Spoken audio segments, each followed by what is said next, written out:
Yo, what's going on, everyone? Welcome to a DFS strategy video for the 2025 RBC Canadian Open. My name is Eric, and in this video, I'm basically going to go over the sweet spot process, what we like to do, narrow down our player pools to, hone in on the golfers that we need to take down a GPP this week. Of course, that means I'm going to be going over the course and tournament information, going over pass optimal and GPP winning lineups. I will review the Memorial Tournament. There's something I learned about the sweet spot process, and I might have to call it the Scotty filter, the Scotty Scheffler filter. I'll talk more about that when I review the Memorial. I like to review what happened last week or the previous week, just to show you how well the sweet spot process did if we were to follow it, and I give you the best lineup you could have built, and then we try to compare whether or not that would take down a GPP or not.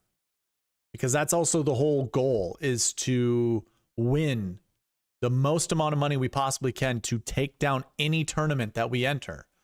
So I like to review just to go over what worked, what didn't, and then I like to bring that over to this week's tournament.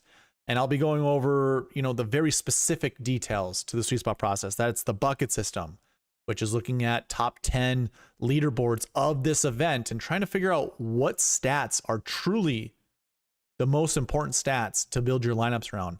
And then I like to go over the Marquee Tee Times and build lineups for everybody towards the end of the video. So depending on what you guys are interested in, there are timestamps down in the description. Of course, this is live right now, so there will not be timestamps for those that are jumping into the live stream.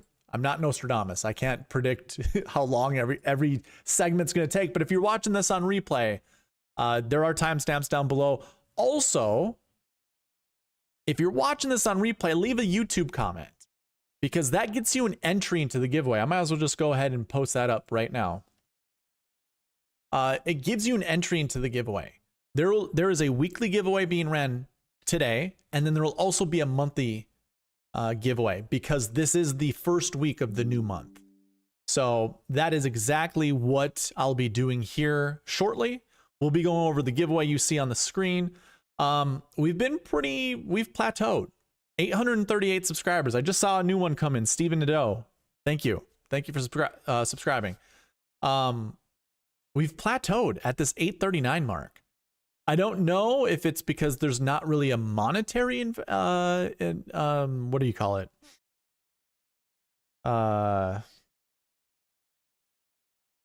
Incentive. That's the word we're looking for. But you get to have a membership to SweetSpotDFS.com, a monthly membership, if you just comment. All I ask you to do is participate on the channel. That's by subscribing and commenting on. You help me, I help you. I love my website. Just a quick update. I have put in I've built every filter that I absolutely need to put onto this website. I just finished it yesterday. So I haven't put the filters into the site yet. But here, let me just show you what that looks like really quick. So if you were to go to any of my, let's use this one. If you're to use any of the tools at SweetSpotDFS.com, you can find them under Fantasy Tools and then the drop-down menu that comes with it. If you were to click on more filters, nothing shows up. So there is something I do need to fix, or not so much fix, but I need to add the filters in here. The too long didn't read version of this, there's some programming that's required. You need to know Power BI language in order to do that. I did know how to do it for other components, but now I have to determine how I want my filter thing to look like, or my filter page to look like, because you only have so much space on a page that you can actually put all the filters. So I don't know if I'm going to have the whole half of the page be a filter, and then you can have all these different filters that are on here. I think that's probably what I'll end up doing. I might even kind of change how the page looks like, or each of these pages look like, slightly to incorporate a new type of filter system. That might, take a little bit more time, but yeah, it's one of those things that I'm going to be adding to the site. You'll be able to filter out by grass stats, strength of field, field size, signature event, major event, stuff like that. So I have all of that information in Power BI and in my database. So it's just it's a matter of me just putting it straight to the pages. It does require a little musical chairs with how you format the reports. If you've never worked in it before, I'm not going to bore you with the details. I'll just say that there is a lot of nuance, a lot of complexity that goes into it. And it just takes time. It takes time that I haven't really had recently. So I'm going to try to make more time going forward and actually finish this. I really want to just do this before the US Open so you guys can have a full-on sight of what I anticipate. And don't get me wrong, I love my website currently. I love all the things that you're able to do with the historic salary builds, with the pass optimal and GPP winning lineups, all that stuff. Everything that I go over in this video, I use this for my own research. And it's better. It sure as hell beats, you know, using spreadsheets. So again, I enjoy using it. Encourage you guys to use it as well. Anyways, let me throw this back up on the screen so you guys can see. Giveaways, weekly, monthly. So I'm going to give away $5 here shortly. And then we are going to do a monthly giveaway, which is a membership to SweetSpotDFS.com. You do need an account at SweetSpotDFS.com.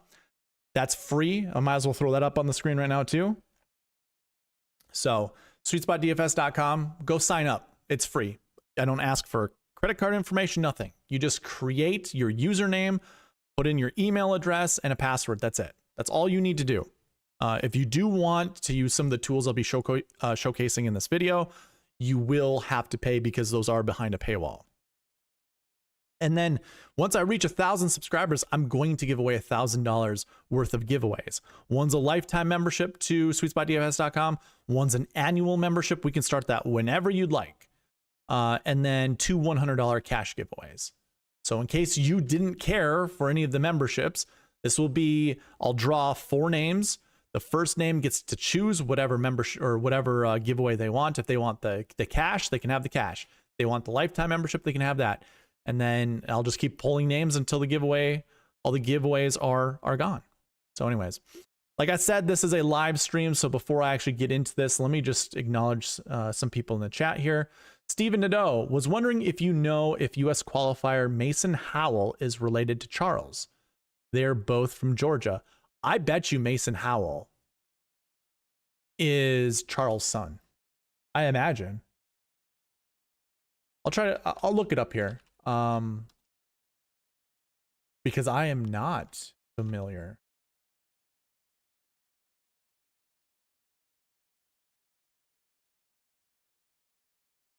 No, there is no relation. I just looked it up. Mason Howell is not related to Charles Howell III. They do share the same last name, but they are not related in any way. Jeff Usray, I wonder how Clanton affects the SweetSpot process being so new. So I will say this, we're going to get to it, but him being new, like he does have stats. It's just that his metric isn't going to look that great, but we can manipulate that. We can bump up his score based off of what we know of Luke Clanton. So we can go ahead and do that. AJ, hi all, did not do well last week. Yeah, personally, I think I put $90 in, I got 45 back. So not a great week for me either. But there's something I have to mention when it comes to the SweetSpot process, because I did build 50% of my lineups. If you were here Wednesday in my live stream, by the way, Wednesday live streams are only available to YouTube members of the white tier and above.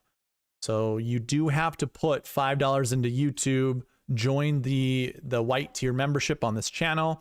You will get a $5 discount to SweetSpotDFS.com for a monthly giveaway or a monthly membership. So, you know, if you were interested in both, you can get a discount basically by signing up for both. Okay. What's going on, Wheels Up? Nice to see you. Let's go ahead and get into this giveaway. So the first giveaway is the weekly subscriber giveaway. It is worth $5 and we had 25 total entries. I do roll calls at the 1 hour mark. So if you are here around 9 o'clock, I'll do a roll call then, and then I'll try to do one again at 10 o'clock.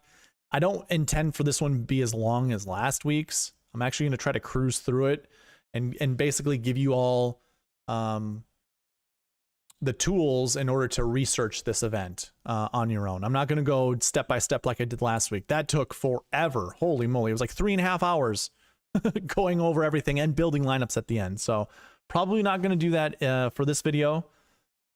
So we're going to try to streamline some of this. But anyways, yeah, 9 o'clock and 10 o'clock. If you're here, I'll do roll calls then. If you are just catching this on replay, again, leave comments down in the YouTube section. Easy peasy. Okay, here we go. I'll put on the drum roll and we'll find our $5 winner right now. David Steele, 1 entry. So that's all it takes, 1 entry. And that was during roll call number 1. So David, congratulations, you won $5. You do need to reach out to me either right there, contact information that just swiped away, SweetSpotDFS@gmail.com, or contact me on X. Let me know that you are the winner and where I can send you that money. PayPal, Google Play, Venmo, those are all places that I can send you money. So let me know. Congrats, and just to show you guys, this is random. It is definitely random. All right, let's go ahead and check out who our monthly giveaway winner is. This, again, is for a monthly membership at SweetSpotDFS.com. There's 132 total entries.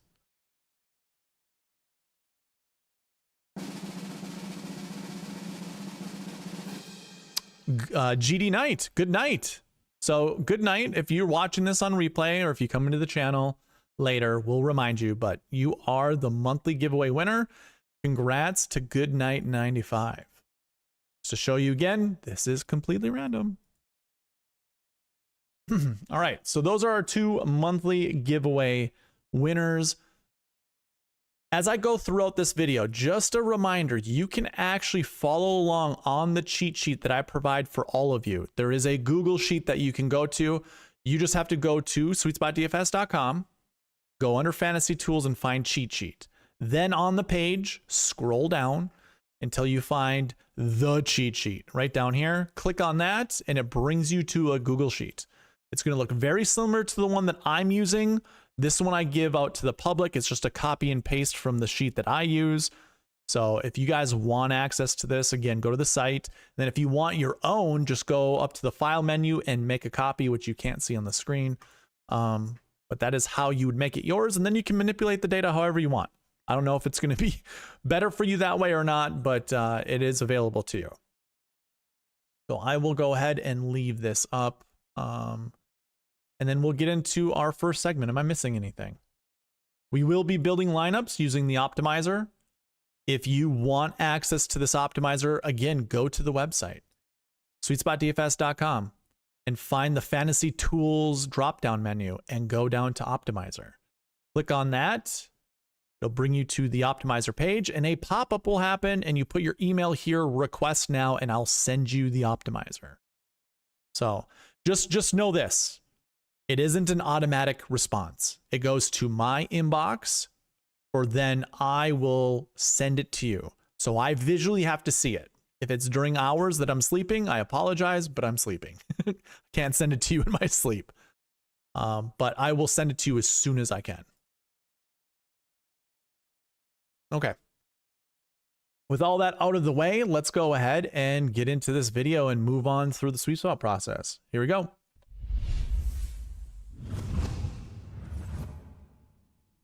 If you didn't know, I do have a golf course page, golf course stats, that you can go and check out the Canadian Open this week. TPC Toronto, the North Course at Osprey Club, I think that's what it's called. I have everything that you're going to want to know on basically anything that you need to research. So any of the data points you want for research, and like I said at the beginning of the video, I will be putting those filters into my website. So you will be able to use turf grass. You will be able to use, probably not turf grass length, but I certainly could do that actually. Maybe I will. I'll do something like that. But this is just your general information for the golf course. If you want to see how I mapped out the golf course, you can see each of the holes, the yardage for each of those holes, and the shot shapes off the tee and approach that are preferred, not necessary. I put that in a disclaimer right here. It says, off the tee and approach shown below indicate the preferred shot shape off the tee and approach. These are not necessary. They're just, they just offer the best general scoring opportunities for each hole. So just throwing that out there. It's just, I'm a competitive golfer. I like to shape my shots to better, or to put myself in better scoring opportunities. So if there's a pin tucked to the right and I know that ahead of time, I'm trying to hit my shot to the left side of the fairway. If there's anything in the way, you're going to have to shape your shots around those obstacles. And then if you don't hit it perfectly, or if you find the middle of the green or the middle of the fairway, what would be the preferred shot shape into the green? So I don't really see at the TPC Toronto golf course, I didn't really see anything off the tee that was necessary. There are, off of the tee, there are some holes where the trees kind of surround the tee box and kind of surround the fairways that make it a slight tighter fit than now I'll just be honest. Most of this golf course is wide open. So like there are some holes that do require a little bit more accuracy than others, but for the most part, the fairways are relatively wide. The first thought that I had was Matt McCarty. Matt McCarty plays wide open golf courses really well with big greens, and these greens are a little bit larger than average. So like right away, that the first golfer that came to mind for me is not even Rory McIlroy. It was Matt McCarty when I heard of this golf course. Although I think Rory could probably demolish this golf course also. But if you wanted a cheap play, there you go. Matt McCarty. That's the first name that came to mind. But anyways, any of your other websites that you're using, these are the data points that I would go along with. And if you wanted to know where I get this information, it is from the gcsaa.org. You can find that at the bottom of my page under the quick links. Just click on tournament fact sheets. They'll bring you to this page, go to PGA Tour, and then you can find, hey, US Open's up already. The RBC Canadian Open, all of the information that you find right here, you can find on my website. So that's available to you guys. I think I zoomed in a little bit. For the golf course and tournament, or at least for the golf course information. Speaking of the tournament, let me just close down on a couple of these things. When we talk about the golf tournament, this is a full field. It's 156 golfers. We have already had withdraws. There was a US Open qualifier yesterday. It was the longest day in golf. And I think that's why you saw some of the golfers withdraw from this event, is because they qualified for the US Open. Most of the time, if you haven't yet qualified for the US Open, the RBC Canadian Open is your last attempt to get in.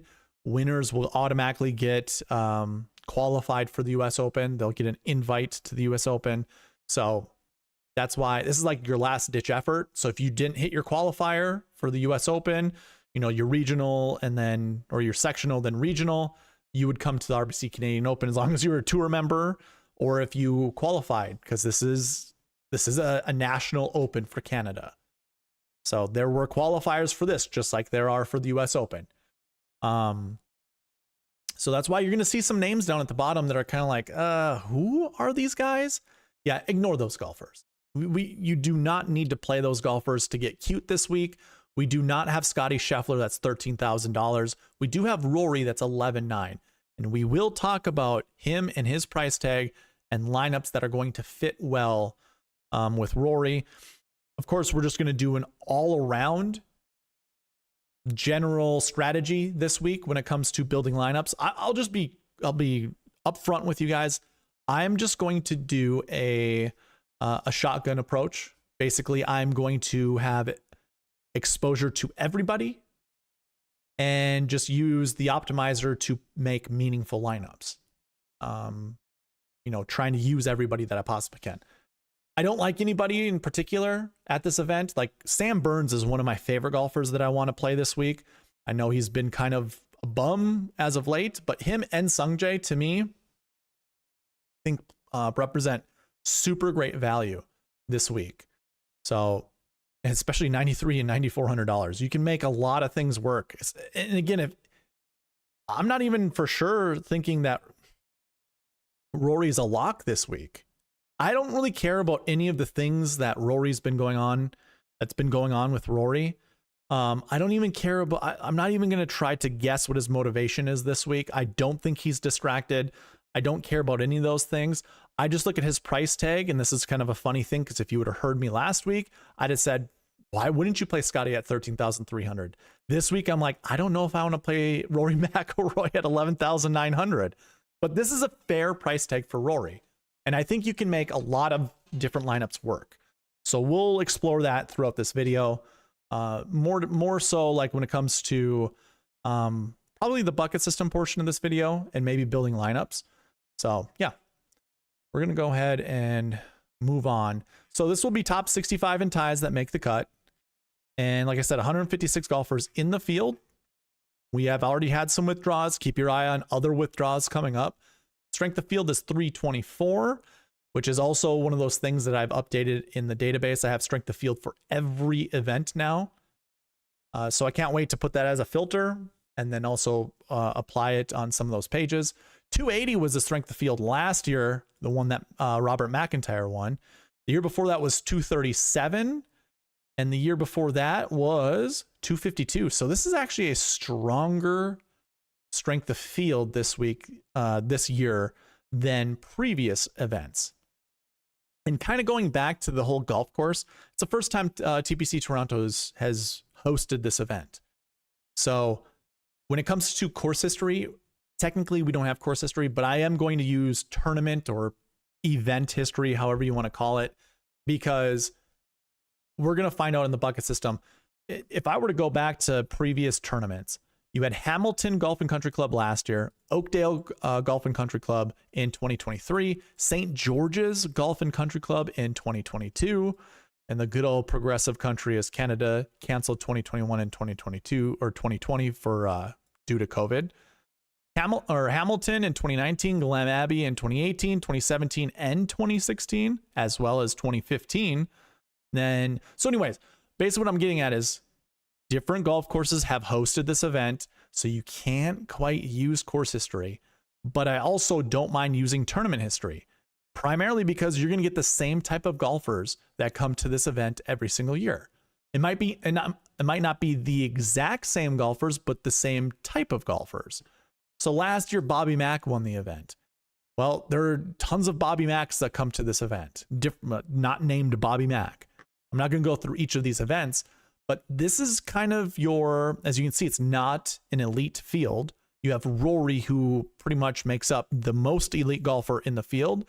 If you didn't know this, on the cheat sheet, you can find their OWGR, last year's FedEx Cup rankings, and then their strength of field points. Like, how many strength of field points are they actually adding to this event? That's what we have in this column. And Oberg and Rory are the only golfers that have 20 or more points. And Rory has double the amount of points that Ludwig has. I mean, Shane Lowry is providing 18, so that's pretty good too. But from there, I mean, it's 10 or less, basically. So not a super strong strength of field. And if you're wondering what you do with that type of information, honestly, that I think opens the door to more $9,000 and $8,000 golfers more than the top. But we shouldn't ignore the top either. Despite how high owned they're going to be, the best plays are the best plays. Doesn't matter what their ownership is. I will argue that until my face turns blue. But anyways, we'll talk more about that as we go on. That's it for golf course and tournament information. I don't really have anything else to provide. Before I move on to the next segment, let me check out chat. Jeff Usray said, last week I saw a person with the SweetSpot logo in the $1 single entry. He finished top 60, I'm pretty sure. That's awesome. I think Nathan Johnson represents that. And oh, by the way, you reminded me actually. Some people can get this, some people can't. I were to, I don't know if, here, let me do this off screen. I don't know what I'm going to show, if I'm going to show anything. I'm probably not going to show anything, but just let me double check. By anything, I just mean sensitive information on the website. I don't want it to. Okay. So yeah, if you were to click your membership account, you can see what your membership is, all this good stuff. Or you can have my email, my real email. And then if you click on this logo right here, so next to your account, if you click right here, it will bring up logos. Now, these are the logos I have saved on my computer, which are the most, like, because I worked with a logo creator, but I pretty much created the logo myself. So I did get most of the help from him. Basically, he gave me the golf ball and the lettering being centered, and then I did the rest. So like, I did most of the work. So anyways, these are saved from my computer at the highest resolution that I've created the logos. For the website, I found out that I need to actually lower the resolution. So some of you guys can actually go in here, right click, and then save image as, or even copy the image. That might be the smartest thing. Some of you people won't even see the logos, is what I found out. The SweetSpotDFS logo at the top left of the website is a blurry version of the actual SweetSpotDFS logo that I want up there. But because of the website, like, I got to figure out how to do all that stuff. I didn't think it was going to be as, what's the word I'm looking for? As sensitive as it is. So anyways, that's where you can go find the logos if you want to represent SweetSpotDFS as well. And I don't think, I think you do need an account. So you'd have to create a free account anyways. I'm going to close that down. I'll bring this over and okay. Go back to here, and then we're going to get into pass optimal and GPP wheel lineups, and let's do that right now.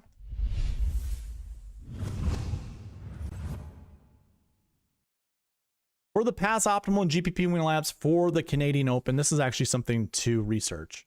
I have not yet looked at it, but if you wanted to follow along, or if you want to look at this on your own, go to SweetSpotDFS.com. Under Fantasy Tools, go to Past Salary Builds. And then the other tool that I'm going to use is Pass Optimal and GPP winning lineups. That's under Pass Optimals, under the Fantasy Tools dropdown. So first thing I'm going to do is I'm just going to type in Canadian Open and just bring up all of the lineups I've ever recorded for the Canadian Open. So remember 2020 and 2021, there was not a tournament. So basically a lot of my data goes back to 2018, I'm gonna say. And for whatever reason, I don't have last year's data in here, which is annoying. I did have to make an update as to the RBC Canadian Open versus the Canadian Open. So I guess let me type in RBC Canadian Open. I'm gonna have to look into that. I have no idea where it is, but that is annoying. I'll find it and I'll have to make the updates. Let's go ahead and just use the old school way, which is which are the spreadsheets. And that's the Memorial. So let's go to the RBC. Okay. Last year, the optimal lineup actually used up $49,900 of the salary, and it scored 644 points. So your optimal actually had Rory at 12,100. He finished fourth. Then you had a couple 7Ks, a 6K, an 8K, and an 8. So technically that is a 10, 8, 8, 7, 7, 6 for your optimal. 10, 2 8K golfers, 2 7K golfers, and a 6K. If you're new to the channel, I typically say you want to start out building your lineups with a 10K golfer, a 9K golfer, an 8K, 2 7Ks, and 1 6K golfer. Or a faster way to say that is a 10, 9, 8, 776 approach. And then I also say you can make up to 2 substitutions. So that is, you either sub up or you sub down from the salary range. 10K just means 10K and above. So there's no more going up. It's just going down. So you could have a 9,9,8,776. Most likely is not going to work out when it comes to salary. I don't like leaving a lot of money on the table. Another way you could look at this is you could have a 10-10, then an 8, 2 7s, and a 6 if salaries allow for it. Or you could go 10-10, 7-7, 6-6. That also works. That does 2 substitutions. No, it doesn't. My bad. It'd be a 10-10, 3 7s, and a 6. That makes 2 substitutions. And if you have any questions on this, just reach out. If you're in the chat and you're like, wait a minute, what does that mean? I can slow down and I can explain it a little bit better. So anyways, that's what you have. You have a 10-8-8, 7-7-6. So only 1 substitution. You go from a 9 down to another 8, and that makes 2 8s. That's probably what you're going to have to do with the Rory McIlroy lineup this week. Your GPP winning lineup scored 613 points, so that was 30 points behind the optimal, and it left $200 on the table. That was 2 7s, a 12, an 8, a 9, so a 10-9-8, 7-7, 5. There was a 5K. Oh my God, 5K range. Okay, well, I imagine oh boy, this is where I wish I had it in the website, because I do a conversion. I do not like 5K golfers. I do not like that in the system whatsoever. I absolutely hate it when it comes to DraftKings golf. I don't like 5K golfers. I convert all of the salaries to be closer to what a normal DraftKings salary board looks like. So it's hard to determine if some of these golfers are true. I bet you anything, this lineup is actually a 10. I think Mav would have probably been an 8K golfer if I can remember conversions correctly, because 92 probably subs down to like maybe 89. Could be 9K. Could be 9K, honestly. Tom Kim would stay in the 8K range. These two would stay in the 7K range. And then this would just be a 6K golfer. I know it's confusing. I get it. It's spreadsheet stuff. Hard to convey. But yeah, I hate the 5K. I hate 5K ranges. I wish they never existed. For the Sweet Spot Optimal, that scored 629.5 points. That was only 4 points behind. No. Sorry. That was 15 points behind the Optimal, but it still scored more points than the GPP winning lineup. And that was a 10, 8, 8, 7, 7, 6. Or $5,800 golfer. All right, going back to the site. And again, I will update the Canadian Open. I have no idea why it's not showing. I'll fix it. I'll fix it after I get done with this video. But previous to that, 2023, 2022, 2019, 2018, 2017, I keep track of each of the lineups, the GPP winning lineup, the optimal lineup, and the Sweet Spot Optimal, which, if you need to know, Sweet Spot Optimals are lineups that use 49,600 and above most of the time. And it is primarily the second best lineup, or the best lineup using that salary that isn't the optimal lineup. So it's a lot of times it might, or not a lot of times, sometimes it's the second best lineup, because the Sweet Spot Optimal is technically the optimal lineup, but I want to provide you a second lineup that would take down a GPP winning lineup.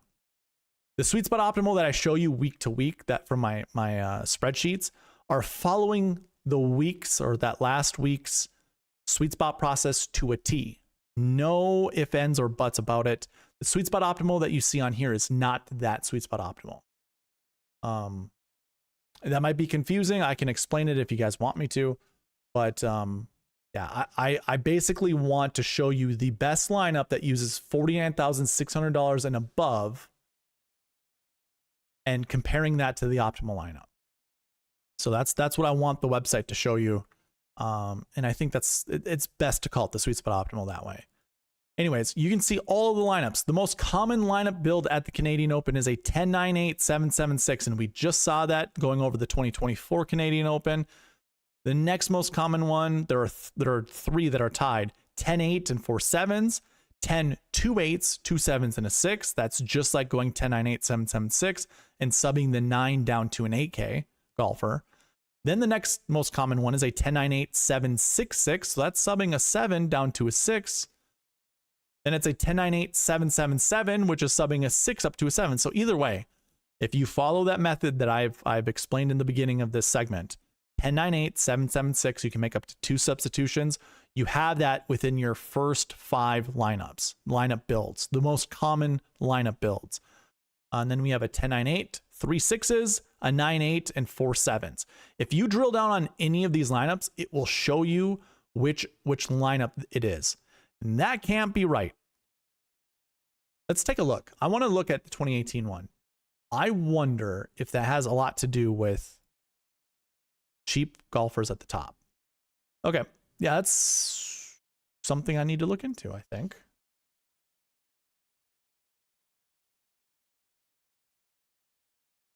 Okay. Yeah. The Canadian Open is, I wouldn't say broken, but I don't understand how that's the Sweet Spot Optimal. Did I mix up the Optimal and the Sweet Spot Optimal? Or, hold on, just wait.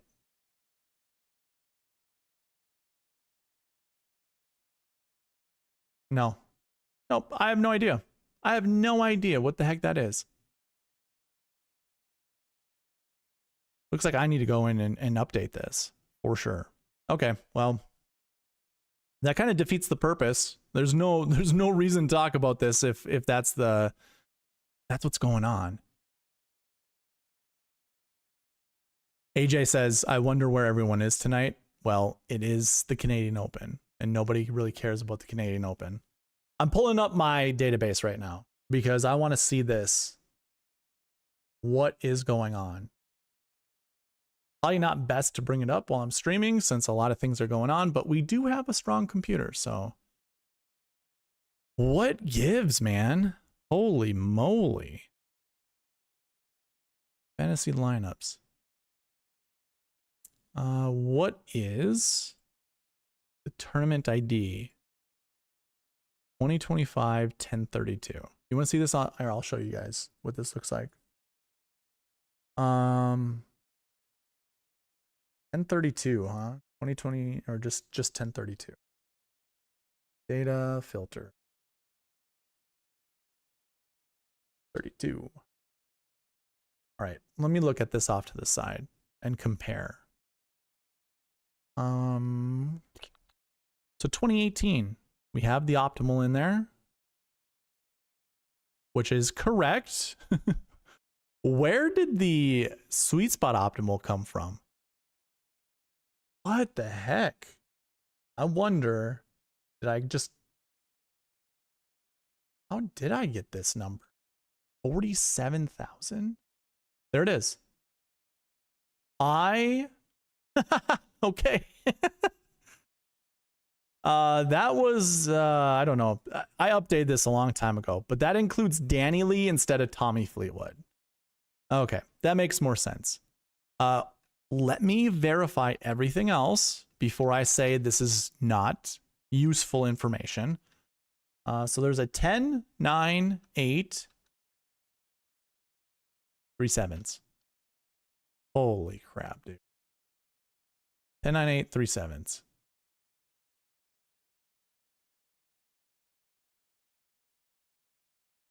Nothing like updating this on the fly, huh? Just gotta make sure I do the right one.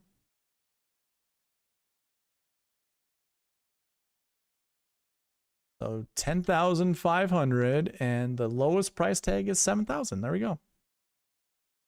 All right, I'm gonna go through this one by one. I'm so sorry how annoying this might be. So optimal lineup in 2017, 10, 9, 8, 7, 7, 6. Your top golfers there. That uses up $50,000 of the salary perfectly. And that's what I have on the site. And I have a Sweet Spot Optimal, which is the same thing. Okay, so I just doubled down and just did the Sweet Spot. We just updated that one. 2019, I have the optimal as 49.5 and the SweetSpot optimal as 49.9, which is that what this is? 10.98.776. It is 49.8. So what did I do? 10.98 and 3 sevens is what I have. So 10.98, 7.77. That's too much. What is 7? Way too much.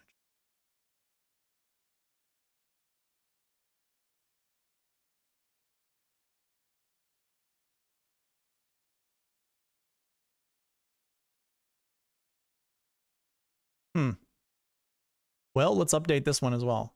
Or did I put this under the... No, I did not do the GPP. Oh, I have it as 49.8. The optimal lineup is 49.5. Wow. Streamer brain. 10, 2 8s, 2 7s, and a 6 is what I'm looking for. 10, 8, 8, 7, and 8, 7, 7, 6.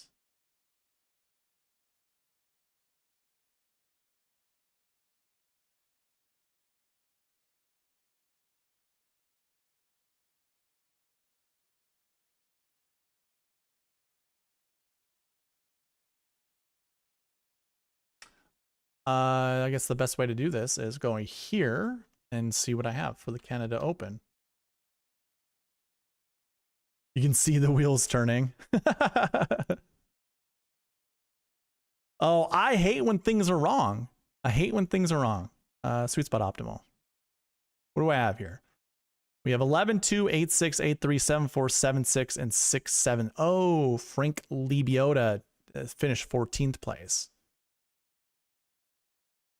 Yeah, I mean, a lot of the database is me looking at all these individual spreadsheets that I have, and then updating it from there. So what do we have here? It was Rory at 10, and then it's Shane and Adam.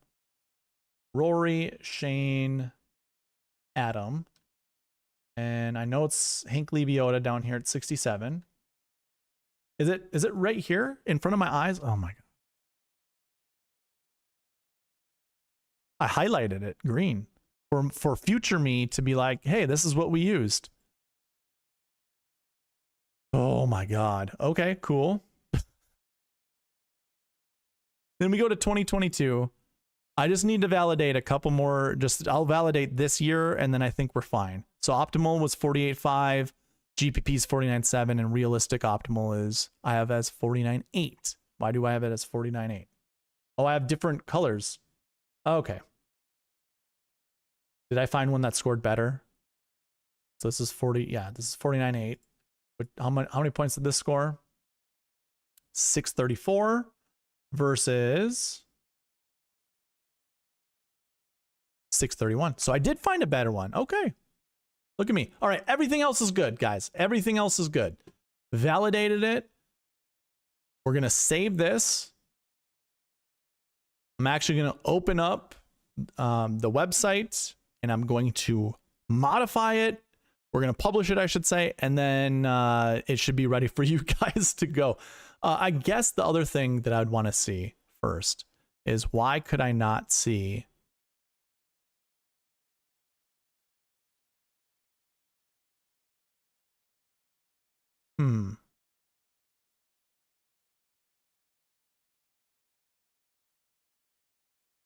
I want the 2024 1032, right? That's the one that's not showing.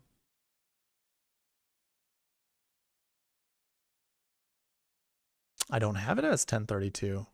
Okay. Did I add it? I sure hope I did.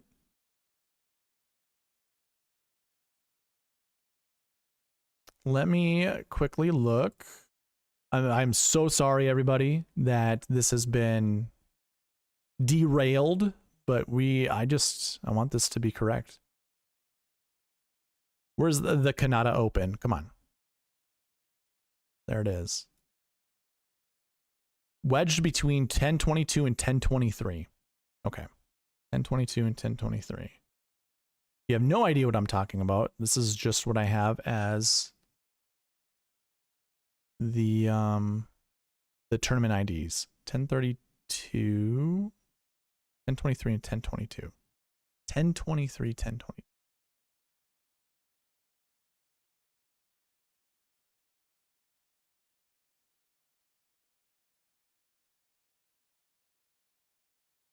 Found them. We just straight up skipped the Canadian Open. Good to know. Oh, what the heck?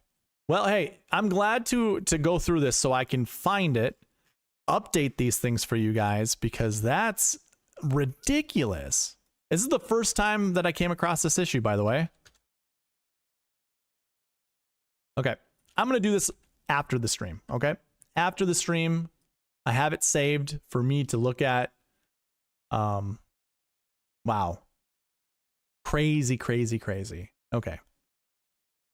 Trey, what's going on?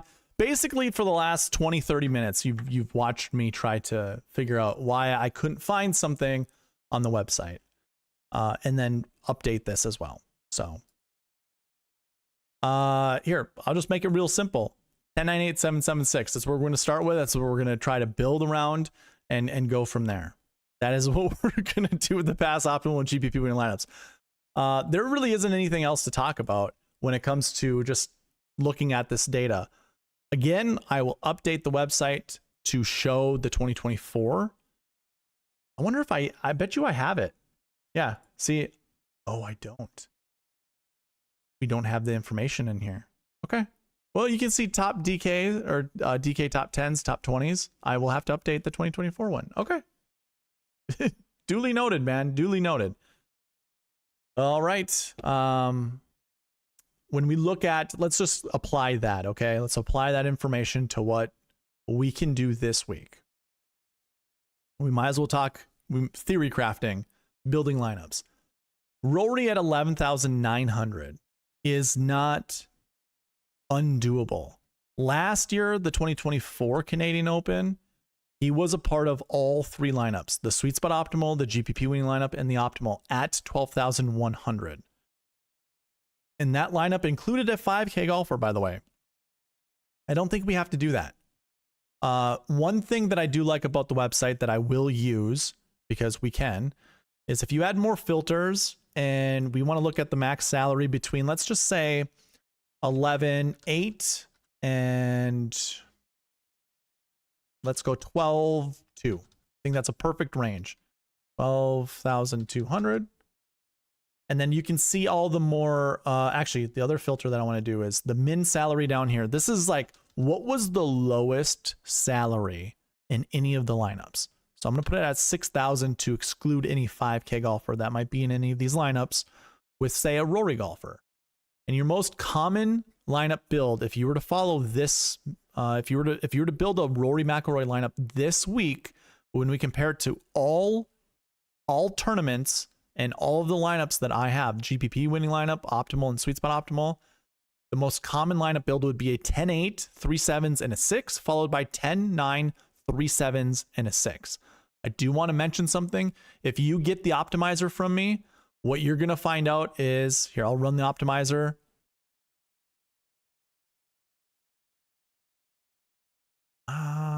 That doesn't look right. Let me open. This is my my version of it. Here. Let me copy this. I forgot to do this part of it. But I copied it over here. Okay. Just forgot to update this. If I run the optimizer, you're going to see that the best lineup that the optimizer sees starts with Rory at 10,000. Then it goes to Sungjae at 9K, 3 7Ks, and Hayden Springer, which was a late ad. I actually sign off on this lineup. I agree. This is a really good looking lineup. And if you continue to hit the run optimizer without saving any of these lineups, you're just going to keep finding, you know, a 10-9, 3 7s, and a 6. This one's a little bit more balanced. I'm all for it this week. I like what this lineup build looks like. 10-9, 3 7s, and a 6. Let's see if it changes. We have a 10 or 11-9, an 8, and 4 7s. Is that common? We see it twice. 10-8, 7-7-7-7. One at the American Express in 2018 and one at the 2023 Open Championship. So, yeah, it's not super common, you know, just amongst all lineups, but also not super common if you were to start a lineup with a golfer around Rory's salary. So, and by the way, despite the Canadian Open data being incorrect, or not so much incorrect, but missing, I know that the rest of the data looks good. So I'm not worried about it. I hope you guys aren't worried about it either. Pulling up this again. Okay. So yeah, if you're building a Rory lineup, I liked those first couple lineups. 10-9, 2 7s, and a 6. It does take one of the, and Hayden Springer might be mispriced in this field because he was such a late ad. DraftKings might not have known what to do with him. Okay, there. That's going to take care of the pass optimal and GPP winning lineups. I know I only mentioned Rory, but we can get into salary builds when we start building lineups at the end of the video. So before I move on, let me look at the chat. AJ goes, need more data, short circuit. Yeah, it's just it's mostly a data entry error on my end. So no worries. Oh, Trey was out golfing. Hey man, what'd you shoot? What was the score this week? Or what was the score today? All right. We're going to go into a review. Of course, that's going to show up. Sure. Let's go into a... I don't even know why that showed up. I suppose it's just always going to. All right, let's review the Memorial Tournament. I did have this up. Scottie Scheffler won at 10 under par. Was pretty close for the most part. Him and Ben Griffin were within a stroke for most of the final round, but then Scottie just pulled away. Scottie's the most consistent golfer we've seen in forever.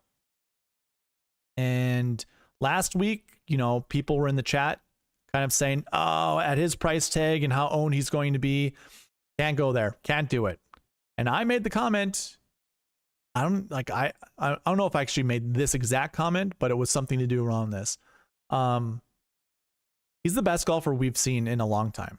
And at 13,300, that might not be expensive enough when it comes to building lineups. And we went over most common builds or most common lineup builds with that salary tag in mind. And if I were to go and show you what the optimal lineup was, Scottie Scheffler was in it. Now, he and Ben Griffin scored the same amount of points. So in reality, had there been a cheaper golfer, or I don't even so much say cheaper, but there's a huge drop off. If I were to sort this by points from top to bottom, and I can use the website for this, by the way, but I might as well do this. There was a huge drop off. Sepp Straka at 90.5 points. McNeely was at 82, and then it dropped down to 74. I bet you if there were maybe two more golfers that were in between this 82 to 91 point range, then I think Scottie might have been kicked out of the optimal just because Ben Griffin scored the same amount of points as Scottie. But Scottie in first position outscored the golfer in fifth position by 30 points. By 30 points. So at 13,300, the optimal, let's talk about the optimal. 13,300, 78, 88, 65, 6,000, and 7,000. 49,400 of the salary was used. The GPP winning lineup scored 516 points, so that was pretty close. He had a really good lineup, the GPP winner. It was within 20 points or it was just outside 20 points of the optimal lineup. So 13, 7, 6, 7, 8, 6. Put it in a different way, that is a 10, 8, 2 7s, and 2 6s. So $50,000. So again, your $5 GPP winner, the guy who took home $50,000 cash money, used Scottie Scheffler. The SweetSpot Optimal only scored 508 points. And this is where I'm going to bring up what I learned when it came to the SweetSpot process. And I said I was going to mention this in the bucket system video, and I still will in case people are skipping around when they're watching this on replay. Scottie Scheffler takes out other golfers in other buckets. So if I were to go ahead and I'm going to filter by group rank, and this is also, we can look at the Marquee Tee Times. Scottie and Sepp were in the optimal lineup together. Now, I typically tell you, you don't want to pair up golfers together in a lineup. So we were never going to pair up Scottie and Sepp Straka together. I can't remember, was it AJ Love that was like, oh man, why did Sepp have to play with Scottie? Well, this was your week. You could have played them together. But going back into this, so Scottie Scheffler was paired up with Sepp Straka. Sepp Straka was in strokes gained bucket 2. If I go to the bucket system from last week and we take a look, I forgot. Oh no, this is just really zoomed in. Let me zoom out. If we take a look, the strokes gained 2 bucket said you wanted to play at least one golfer in it. At least one. Now, I built a SweetSpot Optimal with 2 golfers in it, but if I actually give you what I have in the website for the actual SweetSpot Optimal, it's Scottie Scheffler. It's the golfers here that are highlighted in red. Actually, let me just go and filter by color. So when I filter by color, you will see there are no strokes gained 2 golfers in this lineup. There are 3 strokes gained 1 golfers, 1 strokes gained 3, and 2 strokes gained 5s. Let me remove this filter. The reason I mention that is if you did go with Scottie Scheffler, I think what you have to do, if you're anchoring around any of these golfers in the Marquee Tee Times, we gotta bump down the projections or what we have as projections. Not so much projections. We can ignore 1 point within those projections. So he was a strokes gained 2 golfer, Sepp Straka. If we're going with Scottie Scheffler, what we should do going forward is this 1 to 3 projection. Again, if we're anchoring around Scottie Scheffler, who has Sepp Straka in his lineup, who is a strokes gained 2 golfer. If, for whatever reason, we just think there's a possibility that Sepp Straka is going to be the strokes gained 2, or just not even so much just possibility. I think if we are anchoring around any of these golfers, some of these buckets need to be pushed back by 1 point. Or maybe just the minimum gets dropped down by 1.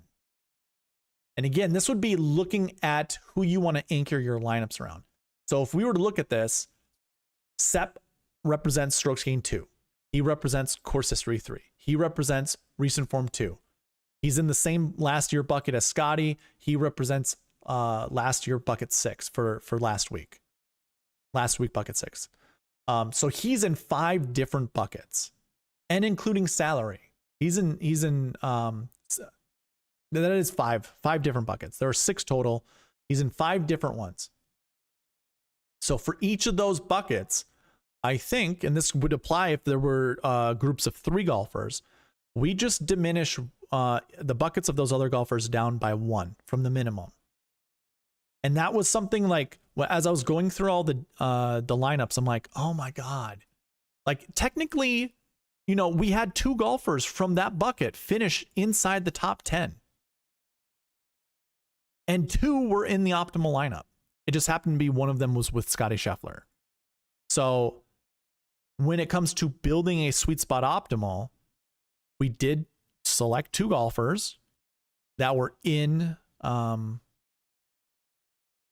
lineup, and technically it didn't have Scottie Scheffler in it. Yeah, these golfers right here, 95, 94, 8K, 7, 7, and 6,500. So, 2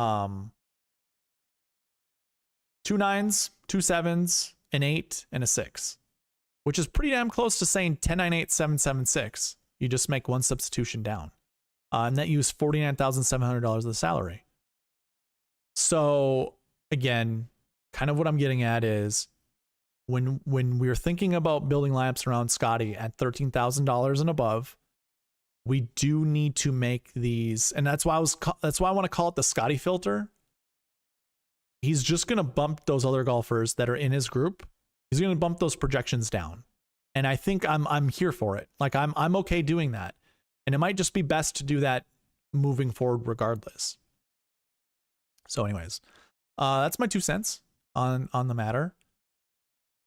Last week, yeah, the SweetSpot Op, this is the first week of the year, the first tournament of the year that the SweetSpot Optimal did not take down the GPP lineup.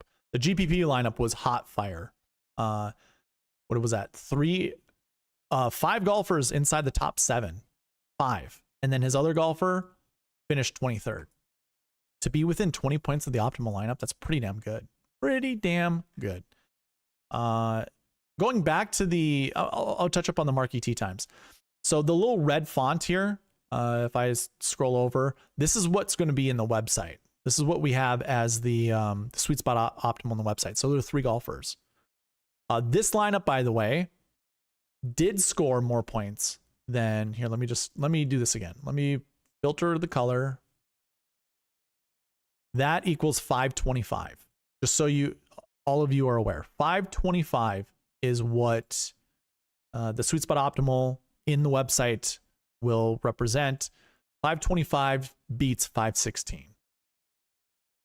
So, and it does not include golfers that are paired up together. So it's not Sepp Straka.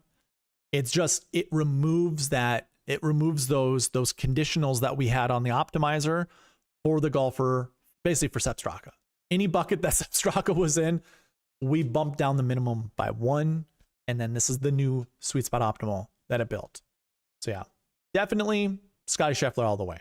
And I already saw Wheels Up in the chat tell me he wouldn't change it for anything, which is fine. You're just not going to win a GPP that way. It's cool. I love profiting also, but I also love hitting the big weeks. Trey says horrible 97 was working with 3.5 hours of sleep. Yeah, dude. 3.5 hours of sleep sucks if you're trying to golf. That sucks. I'm sorry to hear that.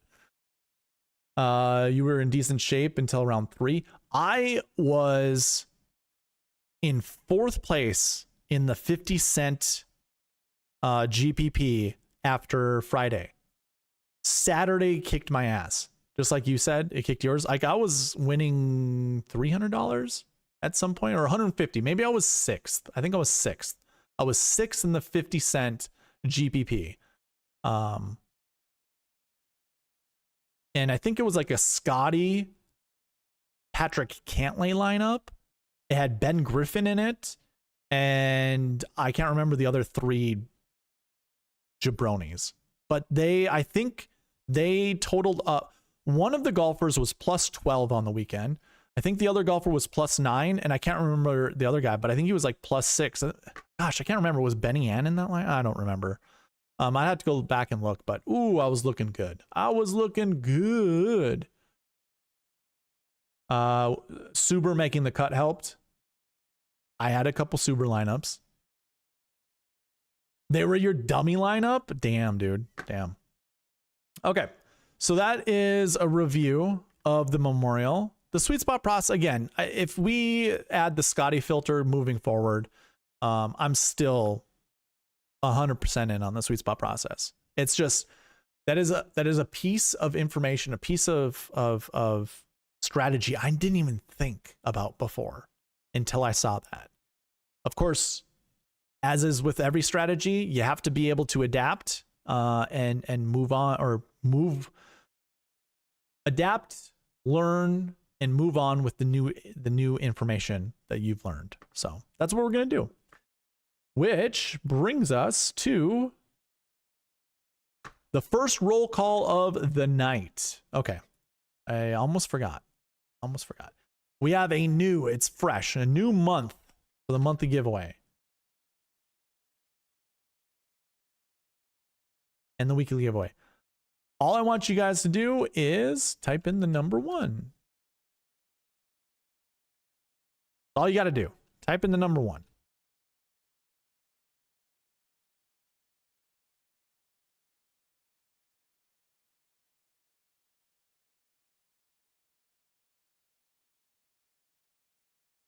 I'll wait for you guys to type it in.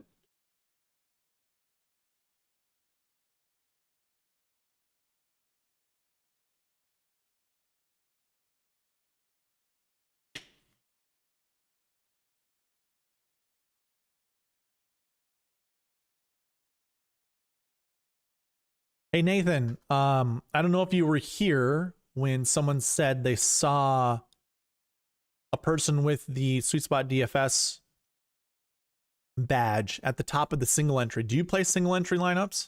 And was that you? Did you finish 60th place?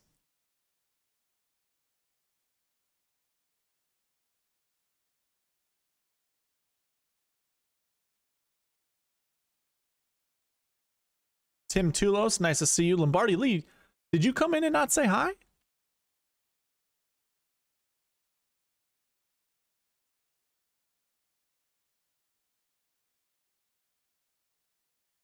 That is very uncommon, Lombardi Lee.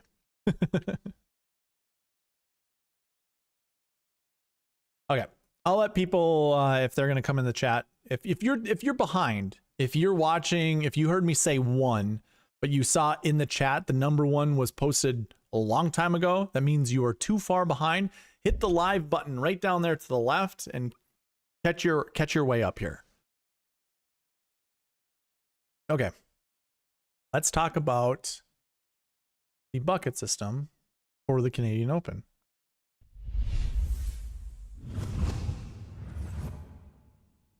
And just like what we just talked about with the Memorial Tournament, we're going to do with the Canadian Open. But I don't think we really have to put a Scotty filter on this. We don't have to put a Rory filter on any of this. If you want to follow along, this is also available to you on the cheat sheet, which again, you can access through the website by finding the drop-down menu and going to cheat sheet and then scrolling down to the cheat sheet right here. Just click on the button that you see right here, and that will bring you to this page. So anyways, you can follow along with me there.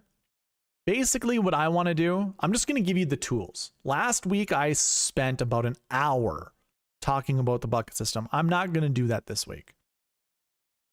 This week, I don't think it was an hour, but it was pretty long. This week, I'm going to give you the tools, how to use this on the cheat sheet. And then we can look at some of the golfers. Basically, I only look at these two columns, the min projection and the max projection. Basically, what I want to do is I want to see something that's over 2 in the max projection and at least over 1 in the minimum projection. However, if I were to do that, I want to show you a couple things. I'll put a filter on this. Again, to do the filter, first of all, you need to find the filters up at the top of there's a ribbon up here that shows menus. And then there's like a little calculator option. If you go down to the bucket system, that is the filter that I have saved on the cheat sheet. Go into max projection, filter by condition, and then go greater than or equal to 2 under the value or formula. So go ahead and go greater than or equal to 2. I had someone ask me about this, I think 2 weeks ago, when I said, really, there are no anchor buckets to choose from. Technically, these are all of the anchor buckets. Anything that has a number over 2 would be an anchor bucket. I will actually exclude course history 6s from this, and I'll also exclude strokes gained 4. Because if you look under this max projection column right here, right above my head, you'll see one that says 1.91 and another that says 1.98. Those are under 2. So I would exclude those buckets to look at.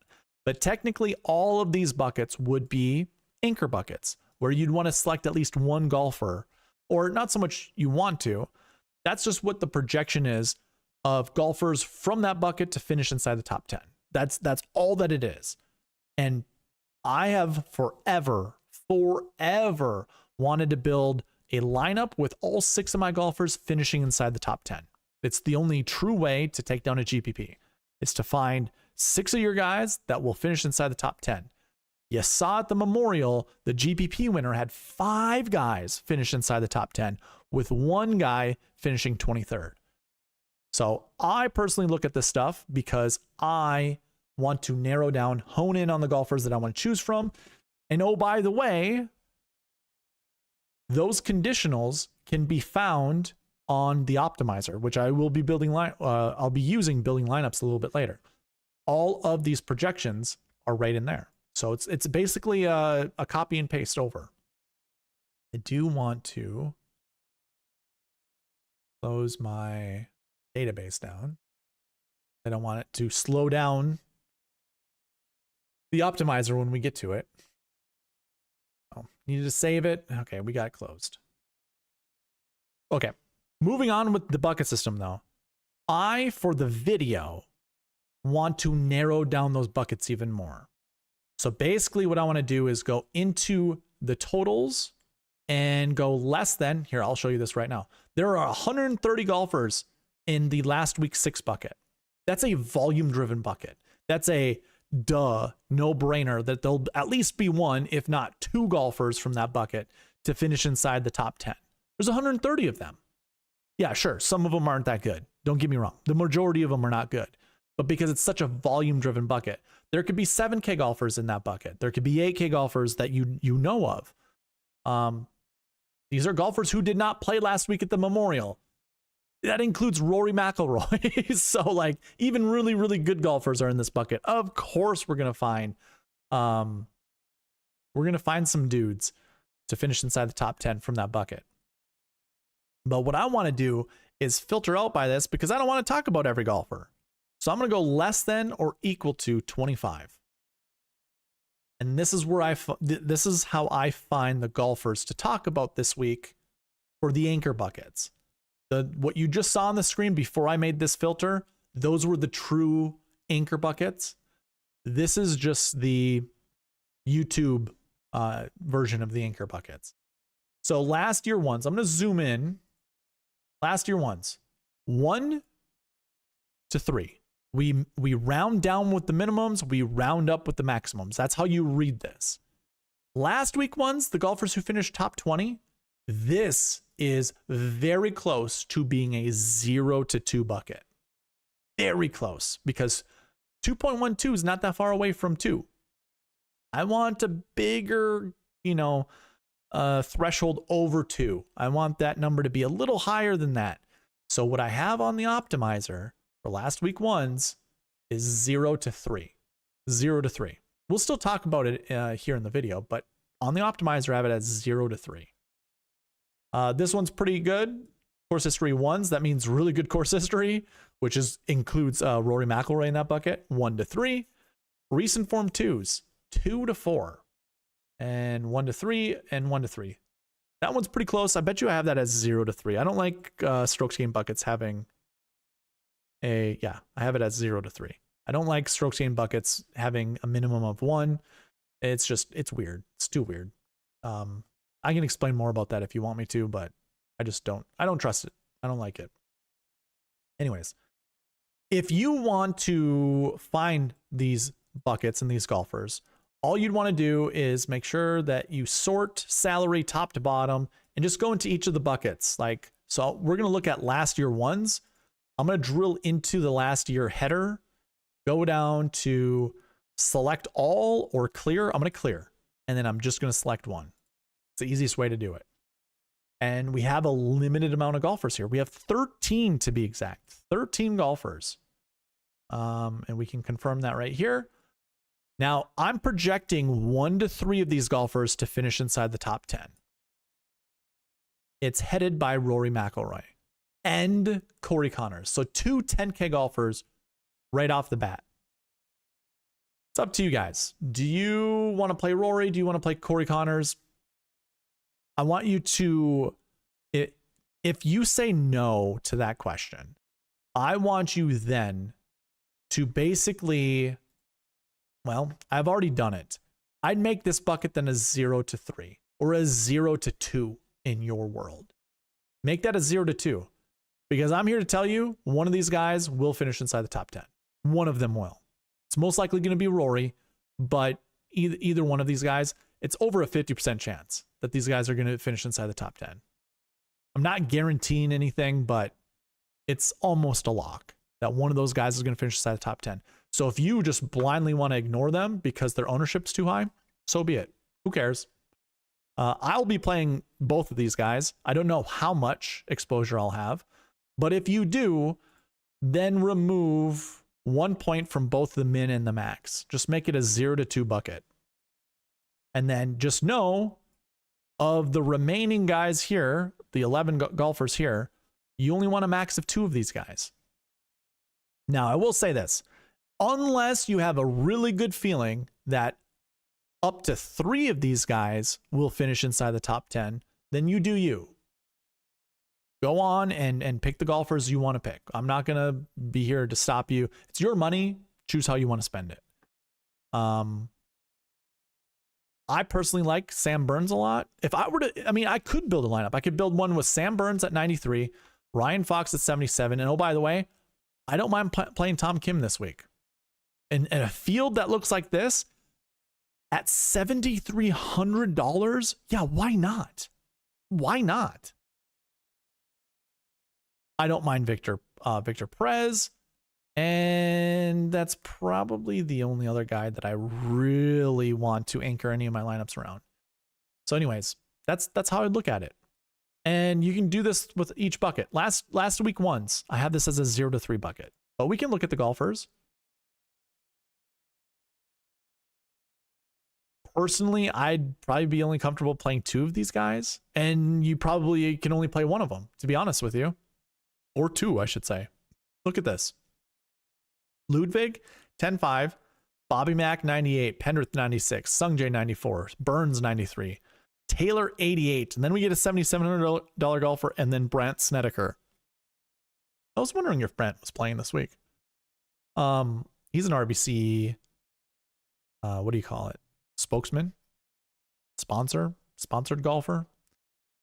Anyways, just all, like, the majority of the golfers, 6 of the 8 golfers are $8,800 and above. Now, you can make a lineup going 998. You can do that. I think I'm just going to choose not to.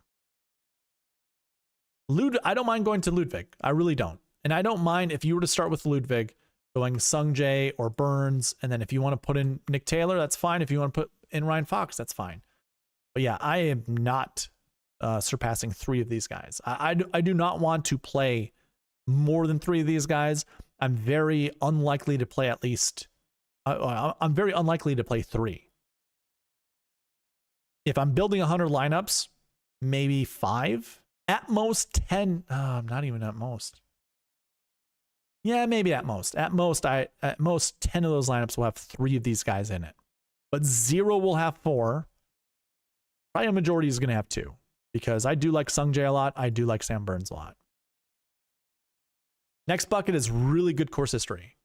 So again, we want to put those filters in. Course history 1. We get McIlroy and McIntyre at the top. There's Sungjae once again. Ryan Fox once again. So, Ryan Fox or Sungjae was not in the last year 1 bucket, but Fox was in all 3 of the buckets we just looked at. So too was Bobby Mack. Nobody else though. Just those 2 are in each of the buckets we've already talked about. Now from here, the buckets don't look that, or this bucket doesn't look that promising. Where here's what I will say: we've seen Rory in a couple of these. We've seen Bobby Mack in all of them. We've seen Ryan Fox in all of them. We've seen Sungjae in a couple of them. The rest, and Tom Kim too. Perez, Hosler, Phillips. So basically all those guys we've seen at least twice. I don't know if it's a slam dunk for me to play Sungjae. If not, I think Rory McIlroy, Sam Burns lineups look pretty darn good right now. Because Burns was in those other buckets, in the other buckets, but I could still do a Rory Sungjae lineup. And then that's what? I satisfied the 1 to 3. We want to select 1 to 3 golfers. So works perfectly for me. But you can do whatever you want. And again, this is a 1 to 3 bucket. 1 to 3.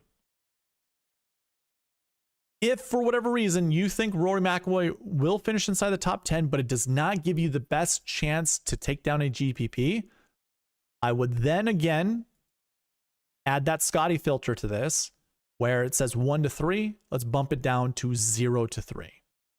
Perhaps probably just 0 to 2. 0 to 2 would probably be a smart way to do it. Let's move on to recent form 2s.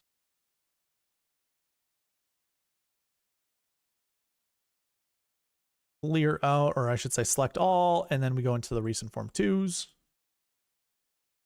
And there we go again. Rory McIlroy's there with Corey Connors. Bobby Mack. So Bobby Mack has been in every single bucket. So too is Sungjae. Okay, just saw that. Bobby Mack and Sungjae in each of the buckets we've talked about so far. Oh, I'm sorry, not Sungjae. It's just Bobby Mack. Currently, it is just Bobby Mack because Sungjae was in the last year 6 bucket. Okay, so it's just Bobby Mack. Now, being in all of the buckets, I've said this in the past, I'll say it again, it does not ensure a top 10 finish, but it kind of helps. It just adds to the probability that he will finish inside the top 10. It's up to you. If you're comfortable playing Bobby Mack or not, he's not one of my favorites to play. I also don't really like watching him golf. I'm probably not going to choose Bobby Mack, especially this being a new golf course and not the same one that he won last year. I don't really care. He is a good golfer in this field. And he can certainly win. No doubt about it. It's not my favorite. And I'm not here to try to dissuade you from playing him. He's been in all the buckets. You do with that as you will. Not really going to talk about the rest of the guys, I don't think. Noren, I don't mind playing Noren at 8,500. I know he didn't do that well last week, but I can forgive that. Ryo Satsune, I like that quite a bit. And we have both of the Højgaard brothers. Interesting. So, I also don't mind playing any of the Højgaard golfers. So that was recent form 2. That is a 2 to 4 bucket. It's almost a 2 to 5 bucket. Do I have that in here? 2 to 5 for recent form 2? 2 to 4. Interesting. And recent form 3 I have as 2 to 4 as well. It must be a big bucket. I don't know if I like having both of those buckets that big. Let's do this. I'm gonna take this, exit the filter. Do I have it at recent form 2? Oh yeah. There are 58 golfers in that bucket, and there are 122 strength of field points that go towards it. Interesting. Who's in that bucket? I'm gonna take a look at recent form 3s. Oberg, of course. Okay, that makes sense. Oberg, Pendrith, Hughes. Okay. It's a slightly bigger bucket, like more golfers in it with another like 2. So 2 golfers from there, 2 golfers from recent form 2s. Okay. I don't go over the salary buckets. I don't care. It says 1 to 3 9K golfers. It's an easy way to use Sungjae or Sam Burns. Strokes gain 1. Easy way to do this is make sure there's a filter on this and then just sort under the SG column and go A to Z. And here are the 6 golfers. That's right, 6. We've seen at least 1 in the optimal lineup every single year, by the way, from this bucket. And on average, we see 6.75. I imagine that's Rory McIlroy every single year. So, you know, I would say take that with a grain of sand. If you don't think Rory McIlroy is going to finish inside the top 10 again. And if that's the case, I don't think this bucket is a anchor bucket. If you truly don't think Rory has a chance to finish inside the top 10, I don't feel comfortable playing at least one of the following golfers. Although, like, I'm cool with playing Corey Connors, Shane Lowry, Alex Smalley, Ryo Satsune, and Seamus Power. All of those, every golfer in this bucket, I actually like. So I have no issue playing any of them. So again, do with that as you will. I think that's it. I don't really have to talk about the bucket system anymore. I think we're going to move on and talk about the Marquee Tee Times. Just want to double check. Actually, let me check chat first before we move on to the Marquee Tee Times. Nathan Johnson says, I finished 34th in the mini-max. I don't think I had a single entry last week. I do occasionally if I miss certain contests. You were 34th. That's awesome. I was just talking about how I got up to like 6th and then just my weekend sucked. Lombardi Lee, what's up? How you doing? Caught up when you first came in, you saw number 1. That's fine. I had to step away, catching up now, says Jeff. All right. Let's move on to the Marquee Tee Times.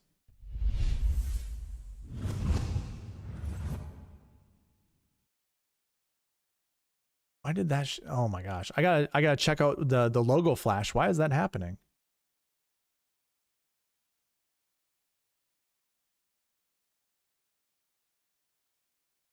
Okay, whatever. Marquee Tee Times. If you don't know this segment, basically it's the top 9 groups in the field. And we want to select 2 to 4 golfers from the Marquee Tee Times because we see this every single week. Every single week we see 2 to 4 golfers from the Marquee Tee Times in either the optimal lineup or the GPP winning lineup.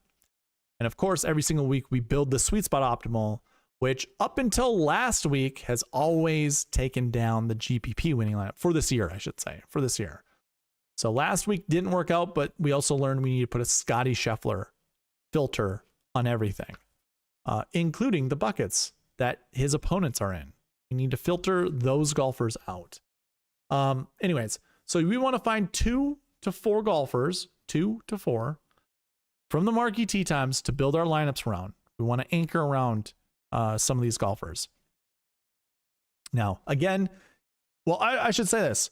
Rory McIlroy, Luke Clanton, and Ludwig Oberg, that group is group number 1. They themselves, each 3 of those golfers is good enough to win this tournament. Maybe not so much Luke. Luke is going to be an interesting study this week. I'm interested to see what Luke Clanton's going to do. I don't fully trust anchoring my lineups around Luke Clanton. He might be the second piece in on my lineups, but hard to think that Rory or Oberg isn't going to finish inside the top 10. I mean, both of them could. I'm probably starting most of my lineups right here in this group. I think if I'm choosing between the 3 golfers, I'm probably playing Rory in 40% of my lineups. I'm probably playing Oberg in 40% of my lineups and Clanton in 20. If I had to choose a golfer from that group, what will end up likely happening is Rory will probably be 40% owned in my lineups. Ludwig will be 20%, and Clanton will be 12 to 15%. I don't necessarily care. I don't feel like I'm going to miss out on anything for Luke Clanton this week. He's a good golfer, but yeah, I don't know. Feelings for him right now are not super confident. Let's put it that way. The next group is a very good group. Corey Connors, Shane Lowry, Bobby Mack. Collectively, the 3 golfers have the best average for the SweetSpot rank, but because Rory in the group above is just hands and away better than anybody else in the field, he gives the nod for the entire group being better than this group. But when it comes to rank wise, you can see Corey Connors is ranked 4th in my model, Lowry's ranked 6th, and Bobby Mack is ranked 9th. I don't have an issue anchoring around any of those golfers. And if you want to skip group 1, why not go to group 2? The next group is very similar to the first group. You've got Sungjae, who I have ranked as the 2nd best golfer. I just noticed he's playing with Sam Burns, so you can't put 2 of those guys in your lineup. But this, oh, by the way, I have no issue playing Max Homa this week. I think Max Homa is on like the bounce back. I don't know when he's going to put all 4 rounds together, but I also do not mind putting him in a lineup. Sungjae and Sam Burns, though, for me, I almost want to, like, if I don't know if there's a bet out there that looks like this, but if you could say, you know, I don't know how it would be parlayed, but at least one of those guys finishes inside the top 5. I don't know what that would look like. I have no idea what the odds would look like on something like that, but I'd feel pretty confident that that group will represent, or one golfer from that group will be inside the top 5, if not the top 10. And either way, top 10, that's good enough to most likely win you a lot of money. So I like that group a lot. And paired up with Rory Sungjae, Rory Sam Burns sounds really good to me. And also Rory Max Homa. Don't look past that. The next group is Taylor Pendrith, Mac Hughes, and Nick Taylor. There you go. Your whole Canadian crew right there. I don't mind playing any of those guys. Actually, I think this is a really good golf course for Taylor Pendrith. For Mac Hughes and Nick Taylor, they're no slouches. I think they'd be fine to play either one of them. I don't have a tell. I don't have an anchor play from that group, but it's a good group nonetheless. Thomas Dietrich, Keith Mitchell, and Benny Ann are in the next group. Great group. Not going to talk about those guys, but Dietrich at 79 and Benny Ann at 74 seem like pretty damn good value plays. Keith Mitchell at 91, probably a stretch. I think Keith Mitchell should probably be $8,600, honestly. Either way, good group to pick from. Taylor Moore, Kitayama, Harry Hall, don't really care, honestly. I'm not going to talk about them. Ryan Fox, Cam Young, Tom Kim. Ooh, that's a good group. That is, if this was what, last year, Fox would be ranked what? If this was last year, or maybe even the year before, but for sure 2 years ago, but maybe last year, Cam Young and Tom Kim would have been like ranked 4 and 5 in my model, and they would have been up here, like group 2, like probably group 2 or 3, because they wouldn't have beat out the Rory group, but that group is pretty damn good. Next one, this is going to be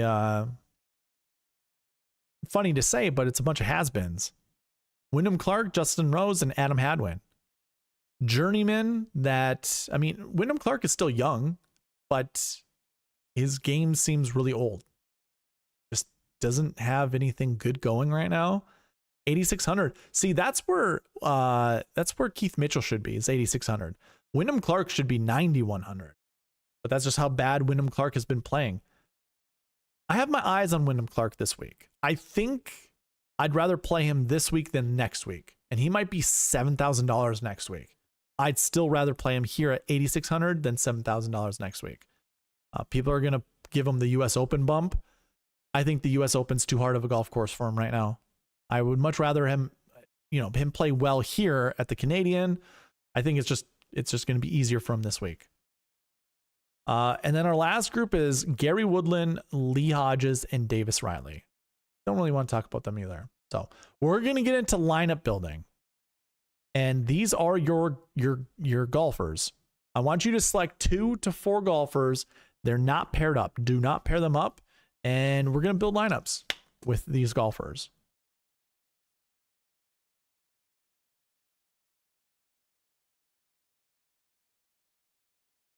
So give me your 2 to 4 golfers to build lineups around. If you need to, here's what I'll say. Screenshot this right now and just look, because as I'm building lineups, you can put in your combos at any point in time. It does not matter. Put them in at any point in time, and I'm just going to build lineups as the order comes into or onto the screen. So look at that. Already 2 guys with Connors Fox. I like it. All right. So I already told you, screenshot this, pause it, look at your golfers, put it in the chat, catch up. We're going to just get right into lineup building. So I see Ryan Henson. Ryan Henson's the first person. Go ahead and pin that to the top, and I'm going to put on some music. Connors, Burns, and Fox. There's Connors, Sammy Burns, or Sammy Biscuits, as I like to call him, and Ryan Fox. Where are we at? Ryan Fox, $7,700. Okay. So I need to change the ownership, and I'll do that over here.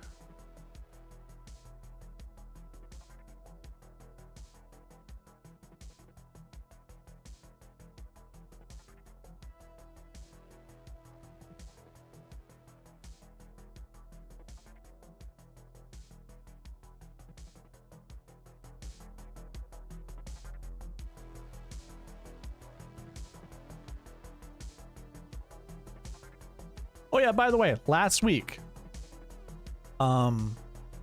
this is what I had. Wednesday live video. You got to be a member. You got to be a white tier member on this YouTube channel in order to watch the Wednesday live, Wednesday live video. I identified this group of golfers as probably the best group of golfers in the 7K range to build your lineups around. This is where I didn't anchor any of these golfers because I couldn't find a specific number or a specific group of golfers. Like this is a very large group. A lot of times I have this broken up into threes and I say play 0 to 2 of these guys, 0 to 2 of these guys, and 0 to 2, but all together 1 to 3, something of that nature. This week I said play 0 to 3 of the golfers that you see on the screen. Ben Griffin was in there. But instead of me anchoring around golfers, I just had a number 0 to 3. I wanted to play up to 3 golfers from here. And then this was the group of golfers that I said own less than 4%. Akshay ended up, didn't he withdraw? Can't remember. But yeah, none of these golfers did well. And if I were to take this down, so Burns, Griffin, and McNeely, if I go to the Memorial Tournament and look at the results, here's Mav McNeely, finished 5th. Ben Griffin finished 2nd. And Sammy Biscuits, where you at? Finished 12th. Pretty damn close to 10th. I mean, very close to 10th. Just a shot away from 10th place. Scored decent points, 70.5. So yeah, there you go. Those were the 3 7K golfers of the group. And I said play 0 to 3. You weren't going to find any of the other golfers up inside the top of the leaderboard that would have, you know, returned you a good chunk of points. Although some of them didn't do poor. Some of them did not do bad.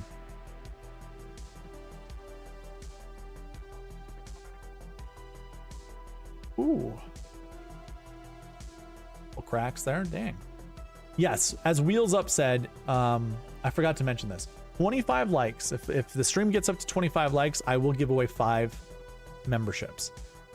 Which stinks because last month, I think I gave away a total of 0 memberships. Unless I did during the PGA Championship. I can't remember. I don't remember actually doing it at the No, I don't think I did because I think I only had 24 likes before I got off of that video. But anyways, yeah, 25 likes. Get to 25 and I give away 5 free YouTube memberships. All right. Ryan, you're on the timer. Here we go. Oh, I need to change. Actually, we got to change to this. Now we hit the timer. 3 minutes to build lineups.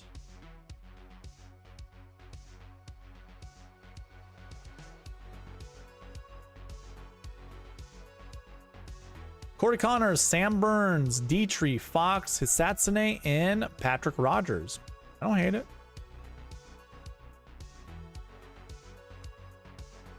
Oh, Ryan Fox is the low guy. Let's bump his score up.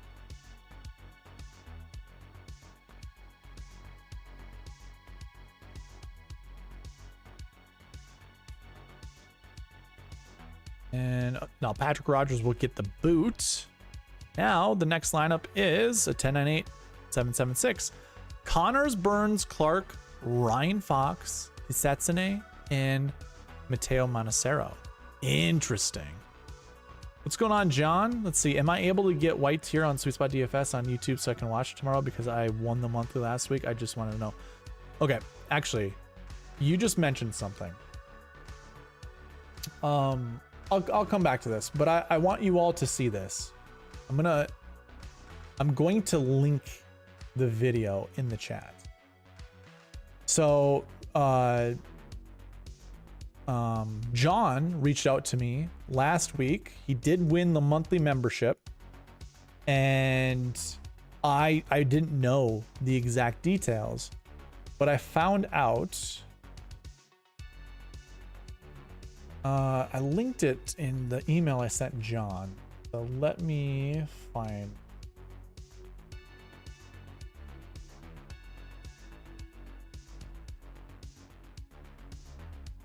Okay. So I'm going to link this right here. I want you all to watch that. Go there and watch it. John, I can't gift you a membership. But what this video shows is, what's going on, Byron? What that video shows is the more, so first of all, it states, and it's like a 2-minute video or a 4-minute video. It will state that I can't pick and choose who to give memberships to. I can't pick and choose. Instead, what happens is I can gift 5 free memberships to random people. You are more likely to get a membership by, I think what their words were, by being an active member on the channel. So the more you comment, the more you like, the more you watch the videos here, you are more likely to get a YouTube membership. And oh, by the way, if you watch that video that I linked in the chat, it will show you also how to enable gift giving. So, here, everyone that's in the chat, I'm just going to go ahead and I do it that way.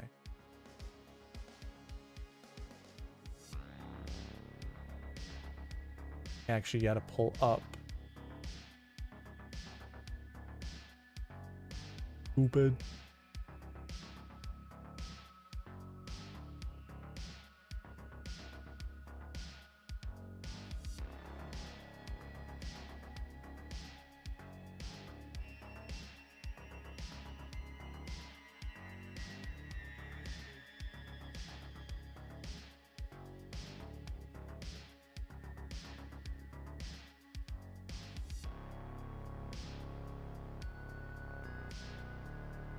Okay, I'm gonna go ahead and give away 5.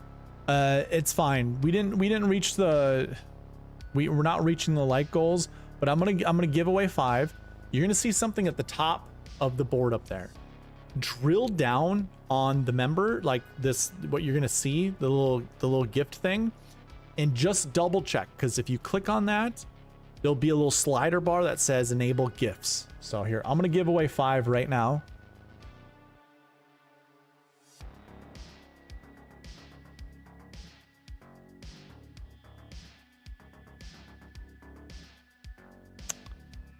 And unfortunately, John, you weren't selected. So, what I would say is, you see where my little logo up there that says SweetSpot? Make sure you drill down on that. And there should be a membership button there. Just click on that. Make sure the gifts are enabled. John, I think yours are. Like, yours has to be, because I've given you gifts before. Or I've gifted memberships before.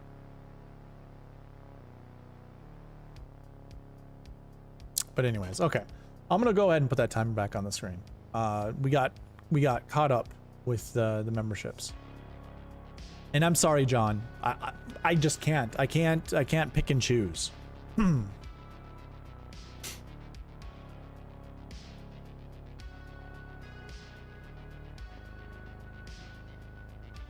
But I can give you $5, John. So whatever I can give you a $5 to Venmo, PayPal, or whatever your Google is connected to. I could even send, I think Google, I can actually send you the $5 that you can then turn around and put the $5 into a membership. So that's all, that's always on the table. All right, Mr. Henson, back to you. 10-9 and 4 sevens. Dietrich, Fox, Hisatsune, and Grillo.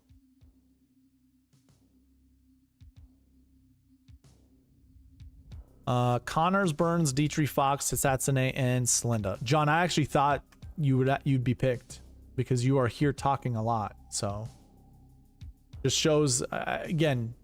Watch the video that I posted in the chat. It explains how to gift and how to be gifted. Connors, Burns, Rose, Fox, Hisatsune, and Alex Smalley. Ooh, I like that lineup, Mr. Henson.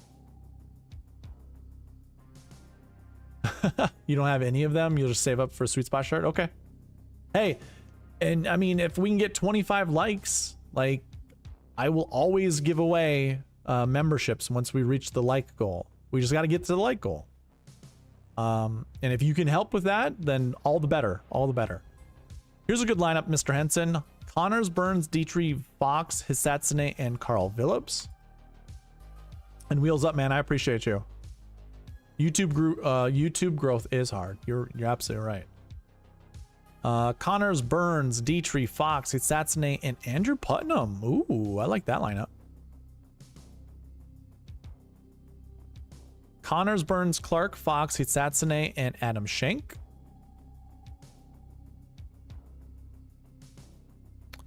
Connors, Burns, Dietrich, Fox, Hisatsune, and Ricky Castillo. Ooh, I like that lineup a lot. That one's solid. You know what? Here, I got to do this just for Mr. Henson. I haven't been playing a lot of the songs lately, so let's give Henson one of these for that last lineup. And actually, this lineup too: Connors, Burns, Dietrich, Fox, Hisatsune, and Toasty. It's a good lineup to end on. Whoa, whoa, whoa, whoa, whoa, whoa, whoa, whoa.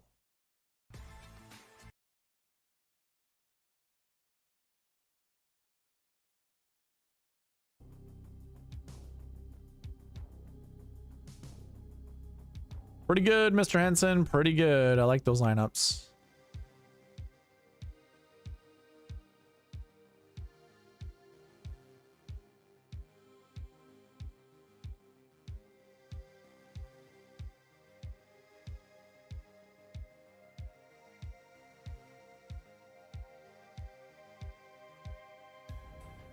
Jeff Oostray says, wish he wasn't priced so high. Who?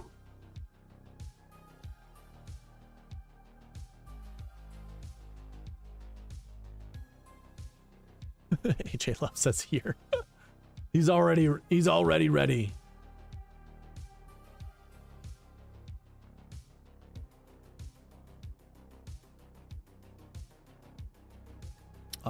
AJ also wants Corey Connors and Ryan Fox. AJ says he's here, so we're just gonna start it right away. Yes, that's right. Good night. You won the monthly giveaway. So that is a membership, a monthly membership to SweetSpotDFS.com. Hopefully you have an account, and if you do, I will reach out to you and give you a code that you can use for your free month. All right, Mr. AJ Love, Corey Connors, Sung J M, Eric Cole, Ryan Fox, Hisatsune, and Grillo.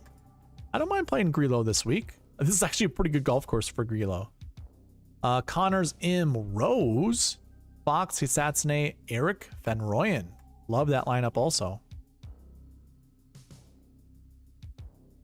McElroy, Connors, Ryan Fox, Patrick Rogers, Nick Dunlap. Friends don't let friends draft Nick Dunlap. This should be a pretty easy course for him to play okay at, but we're going to skip that one. Connors, M, Fox, Moore, Hisatsune, and Nikolai Højgaard. Sign me up. That is a good lineup in my book. Connors, M, Kevin Yu, Ryan Fox, Assassine, and Patrick Rogers. I like that lineup. Little side note here. Kevin Yu in my database was not being registered for his strength of field points because the strength of field goes by OWGR, and OWGR has him as Chun An Yu, which is his actual name, but his American name is Kevin. So, yeah. We fixed that. But I think we were missing out on maybe 3 to 5 strength of field points every single week because he wasn't being registered. It doesn't matter, but I just thought it was funny to bring up. Corey Connors, Sung JM, Thomas Dietrich, Ryan Fox, Assassine, and Bo Hosler. Not bad. Not bad. Connors M, Davis Riley, Ryan Fox, Assassine, and EVR. Hey man, I'm totally cool with having a ton of exposure to Rio Assassine, but for those that are in the chat that are going to get their lineups built, even you, AJ Love, if you do not want Rio in your lineups, let me know now, because he has shown up quite a bit. Corey Connors, Sung JM, Ryan Fox, Rio Assassine, Benny Ann, and Nikolai Højgaard. 3 more to go. Corey Connors, Sung JM, Thomas Dietrich, Ryan Fox, Whaley, and Nikolai Højgaard. There's Vince Whaley, who Byron just brought up in chat. What's going on, JK Lawrence? Been working on the swing? How you doing, man? Oh, I love the Assassin. Me too. Corey Connors, Sung JM, Dietrich, Fox, Assassine, Justin Lauer. You know what? Where is CT Pan, by the way? CT Pan slays the Canadian Open. Connors, Sung J, Fox, Assassine, Alex. I like this lineup. Okay, you're gonna get some music for this one. Oh yeah, it's a great lineup, dude. Great lineup. All right, AJ Love. Those were some good lineups. I like the Ryan Fox and Corey Connors duo. It's a good combo to build lineups around. Okay. Next one on the list, Nathan Johnson wants Sungjae Pendrith, which I think is a great combo as well. 2 9K golfers back to back. All right, Nathan, you here?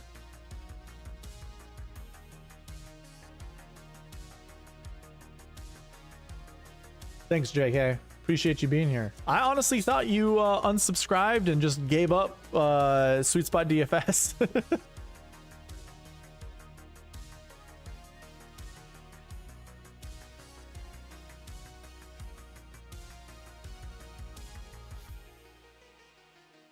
I do have an account. I stated my name, GD Knight, for ID of me. Okay.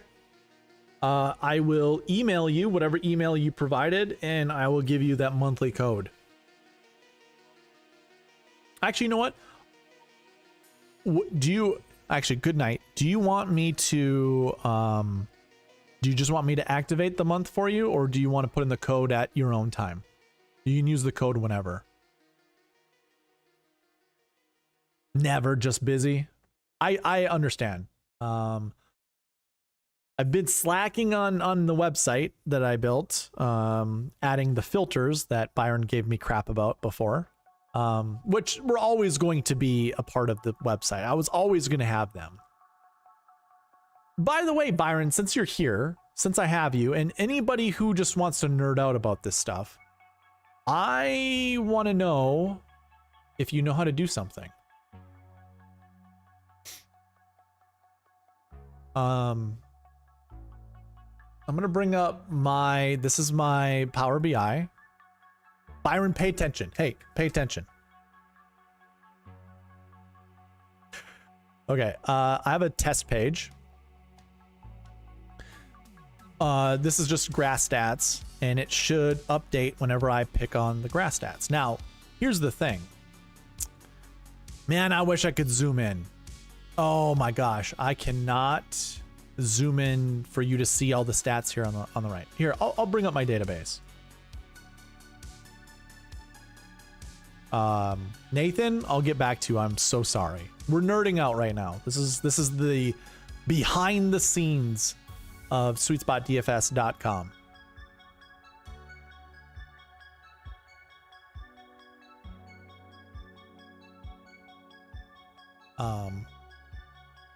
Byron, I learned that I'm actually skipping the 2024 Canadian Open information. This is what the all those optimal lineups. This is what this looks like on the back end, just so you guys know. It's all sequenced. SweetSpot optimal, GPP winner, optimal lineup. I keep track of all of this stuff. All of this stuff. I number them because that's what Power BI likes. I even have an ID for what type of lineup this is because I want to count how many times this shows up. Your max salary and your min salary. So it has all of this fun stuff. That's not what I'm trying. This is not what I'm trying to show you, Byron. I used to keep all of this information I'm about to show you all on one sheet. Here's the golf course table that I have. So the golf course table, I'll have a sort by ID to help you sort, a tournament ID, a course ID, the year, the season. I could get rid of some of this stuff because it's redundant. Like I don't need to have, like if I have the course ID under one table, I don't need to have it for all tables, but I don't mind the redundancy. So all the data nerds out there, deal with it.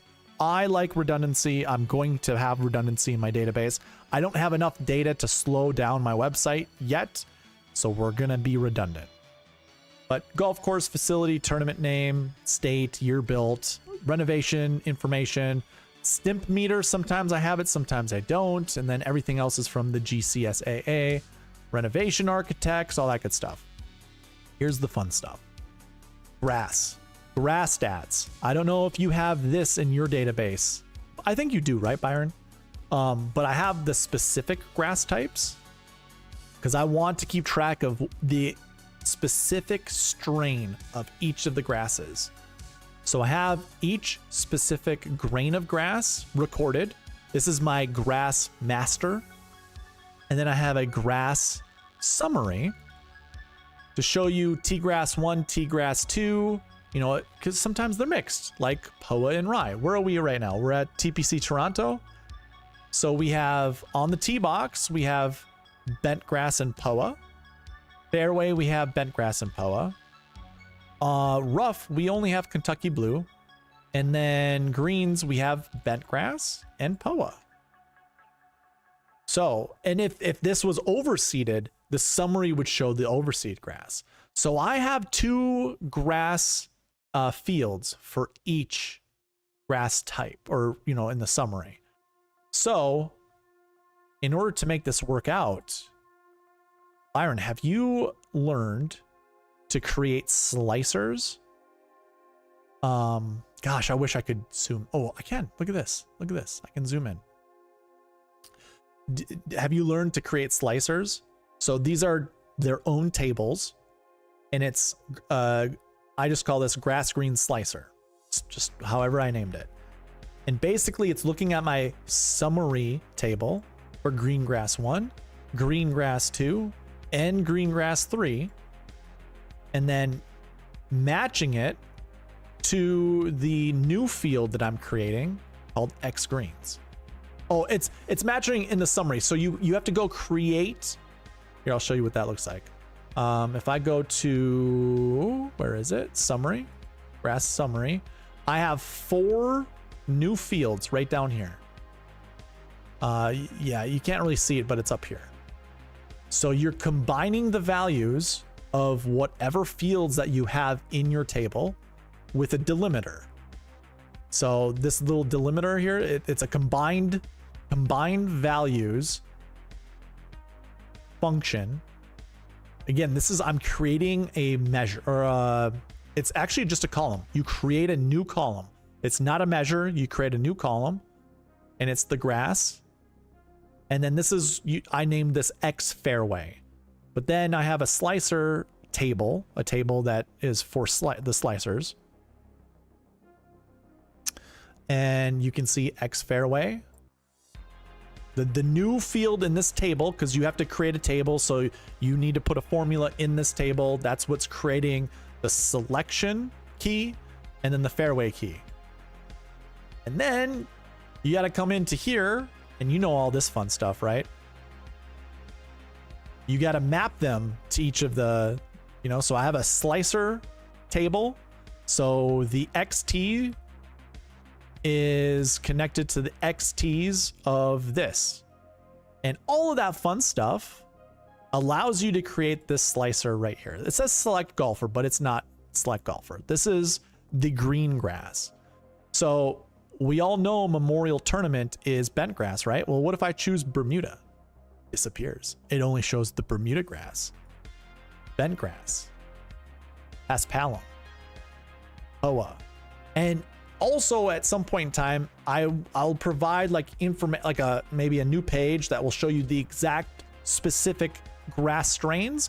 Or what I'll end up doing is if I click in the more filters box, which the more filters box might be the entire page, I might have individual buttons over here that will put, you know, a new pop-up will appear and it'll say grass stats, and there'll be all your grass stat filters.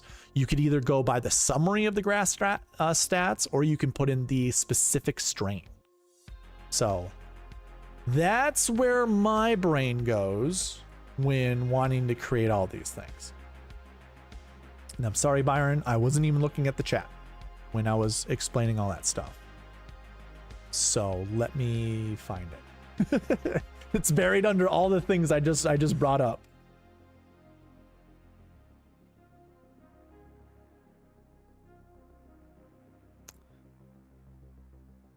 I'm now fixing everything, all the zoom in stuff, because, you know, I'm anal like that.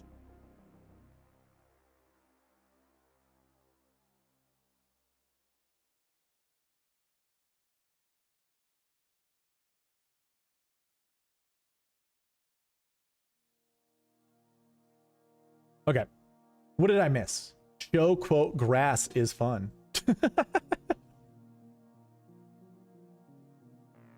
All right, hold on. There's a lot. Jeez, oh my goodness. All right, I'm gonna start up at the top. It says database names are the worst. Matthew Fitzpatrick. Yeah, I had to change that. That sucked. AJ Love says, I love the assassin. Yep, I mentioned that one. Do have an account. All right. Yeah. Good night. I will activate it for you then. I'll do it after the stream. If I somehow forget, remind me tomorrow and I'll just do it for you. Okay, next question. How are the drugs treating you? Talking to me? JK says, I love you and Byron together. Oh, you know what, Byron? I've been thinking about this, and it's something I was going to mention to you. I know you're busy with baby. I think you got baby number 2, right? Or about to. So if you didn't know, me and Byron are trying to get together. I'm trying to get together with Byron to do some golfing. I want to golf with Byron. I want to go visit him in Iowa and get out on the links. It'd be fun to do. But anyways. Byron, what I've been wanting to do is get you on a pod to talk about stats. I'm going to put out a new strokes gain video out there. It's going to be a better in-depth video than mine, but I also kind of want to talk to people about strokes gain stats. And I know that you talk a lot about strokes gain stats in your videos, so it would be fun, but also I think. What do you know that I don't? Baby number 2. Byron, I'm sorry to admit this, but no,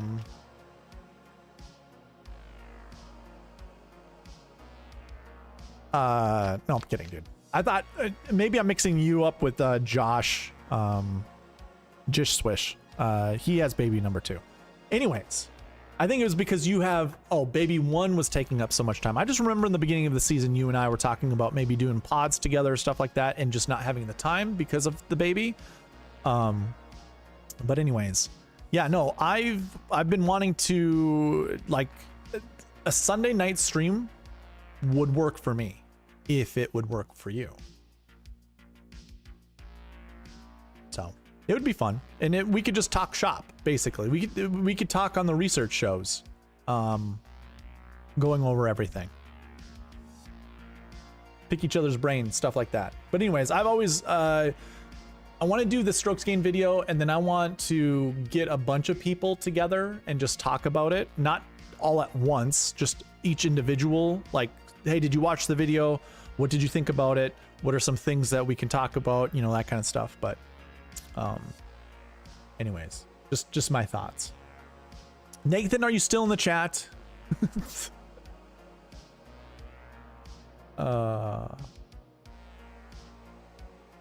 Oh, I'm all for it. No issues waiting here. Okay, cool. I saw that earlier. I'm reading the chats again. I am a nerd, so it's perfect for me. Says good night. I've been making music. Check me out sometime. All right. Sweet. Nope. These deep dive stats are going to be my 2026 update. Very nice. This is very cool. Against the grain and with the grain, Jeff Usray says, show quote grass is fun.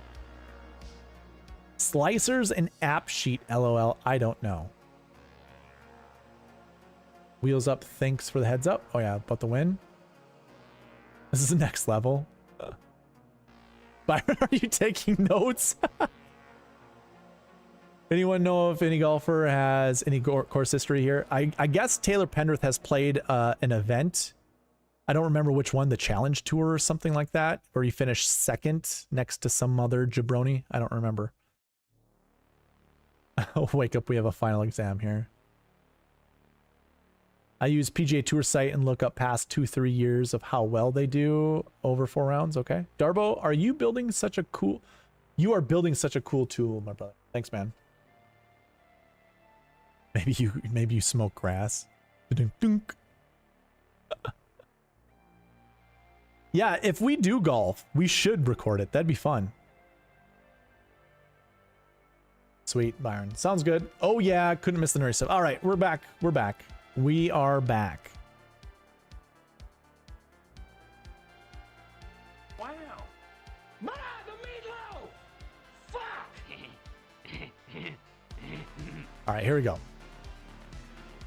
New timer. We have built 0 lineups. And we're doing Pendrith and Sungjae. Here we go. Pendrith, Sungjae, Cole, Dietrich. He sets in it. Oh, you know what? Why have I not been doing this? For Rio Hisatsune. Unbelievable. And Tom Kim. Hey, Byron, I'm okay with Small Hands Tom Kim this week. I'm also okay with Max Homa. Max beat over the head Homa.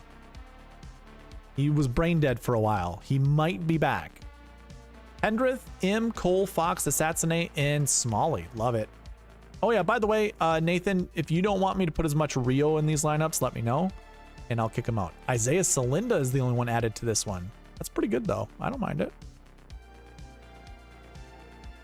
I was gonna say, I might have to kick out Ryan Fox. I forgot I didn't update his stats. Pendrith, M, Cole, Taylor Moore, The Assassin, and Tom Kim. I am gonna update Ryan Fox's stats down here.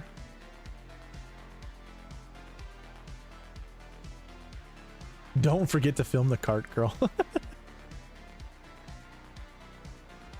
Pendrith, M, Clark, Cole, Kim, Osler. I don't know how you get the name Darbo, but that's funny.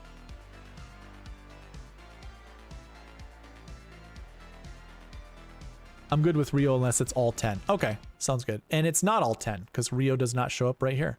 Pendrith, M, Mitchell, Højgaard, Kim, and Rogers.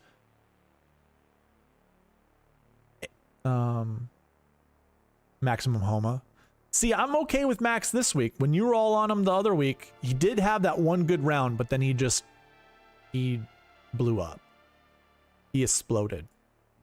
Pendrith, M, Clark, Hisatsune, Tom Kim, and Rico Hoey. Don't mind Rico this week. Pendrith, M, Clark. Is that a lot of Pendrith, M, Clark? Okay, never mind. It was Cole mostly. Okay. Hendrith M, Clark, Hisatsune, Tom Kim, and Shamo Power. And I'm going to kick out Hisatsune for this one.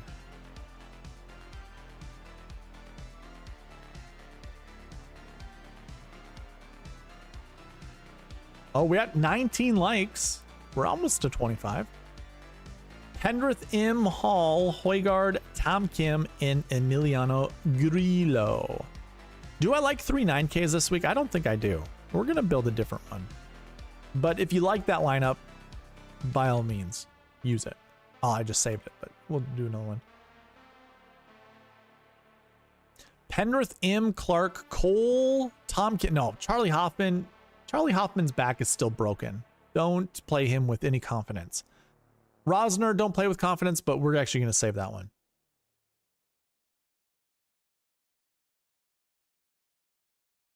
Okie doke. Moving on. All right, Nathan, those were your lineups, man. Hope you got some good ones out of that one, or out of those. All right, next on the list, Wheels Up. The Rated R Superstar, and Taylor. I imagine that's Nick Taylor.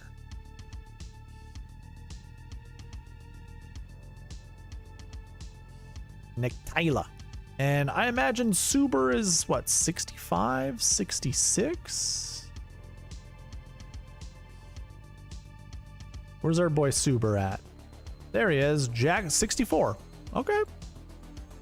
Almost what I thought. Almost. Let's do 300 actually.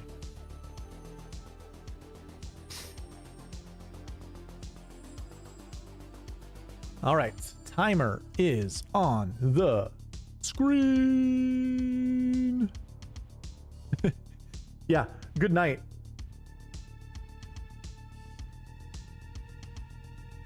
That is the full name, Eric Darbo. There you go. How do you get the name Darbo? That's such a weird name. Thanks, man. It's my last name. Here we go.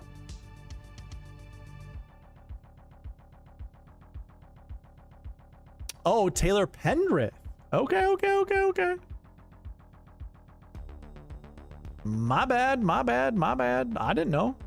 You just said Taylor. There's a bunch of Taylors. Normally we talk to people about their last names. Like, people call me Darbo, but my first name's Eric. You know? Anyways, here we go.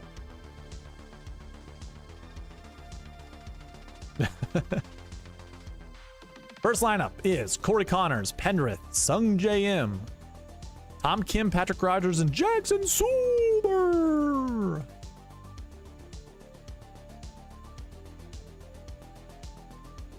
The good one. Taylor Pendrith, Sung J M, Clark, ooh, Alex Noren, Tom Kim, and you know what? We're going to give you one of these, but that one, I like that lineup a lot. Oh, yeah. That one's great. Did I save it? I don't even remember. I did. That I did. Is it too late for me to drop 2 names? It is never too late. I always get at least 1 round of lineup building for everybody. And then if it's too late after that, then I'll be like, oh, I already built you lineup. Sorry, man. Too tired. This one is Connors, Pendrith, M, Woodland, Hoffman, Suber. 1 Hoffman lineup ain't gonna hurt us, but now he's getting the boot. Connors, Pendrith, M, Kim, Celinda, and Suber. You know what? I forgot to even make the boot noises.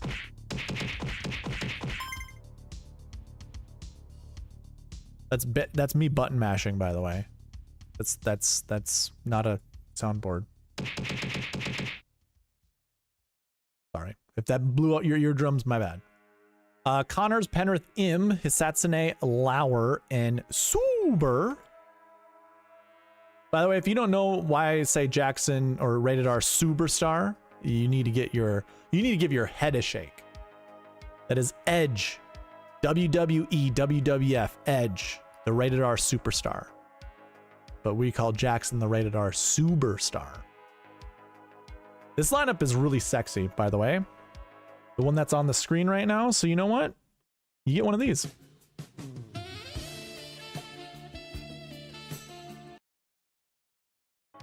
Does it for me, man. Does it for me.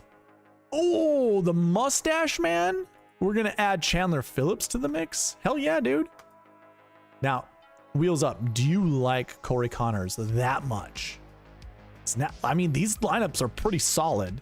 Connors, Penrith, Im, Hisatsune, Hadwin, Suber. That's a lot of 6K exposure. You let me know, man.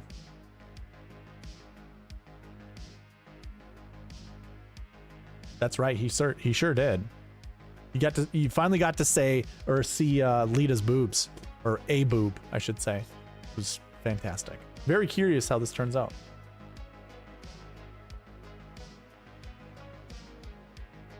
Oh, you just want to do Penrith Nick Taylor just for the Taylor combo? Just double checking wheels up just to see if you you like Corey Connors that much, because the next two lineups, I just want to make sure your next two lineups are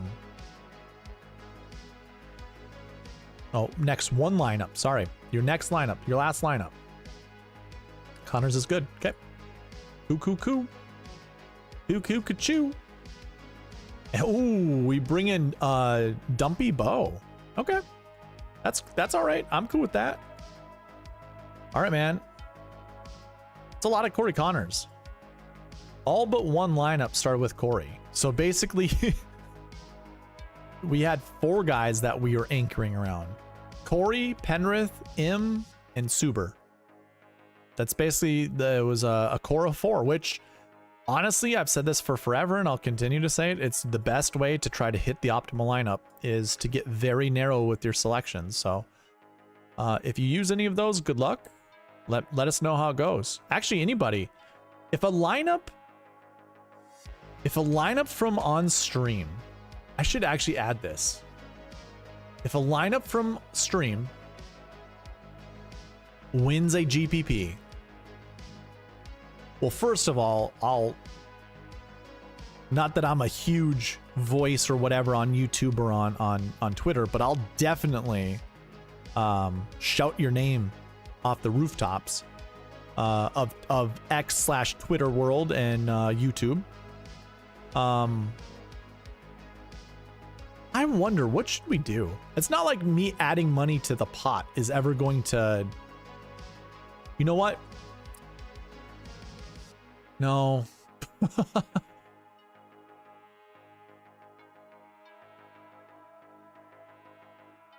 What it wouldn't make any sense to give out money. It wouldn't make any sense to give, I mean, a t-shirt, I guess. I could give out a t-shirt.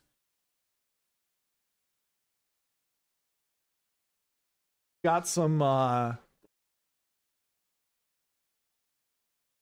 Titleist Pro Vs with the old SweetSpot DFS stamp on it. Can you even see it?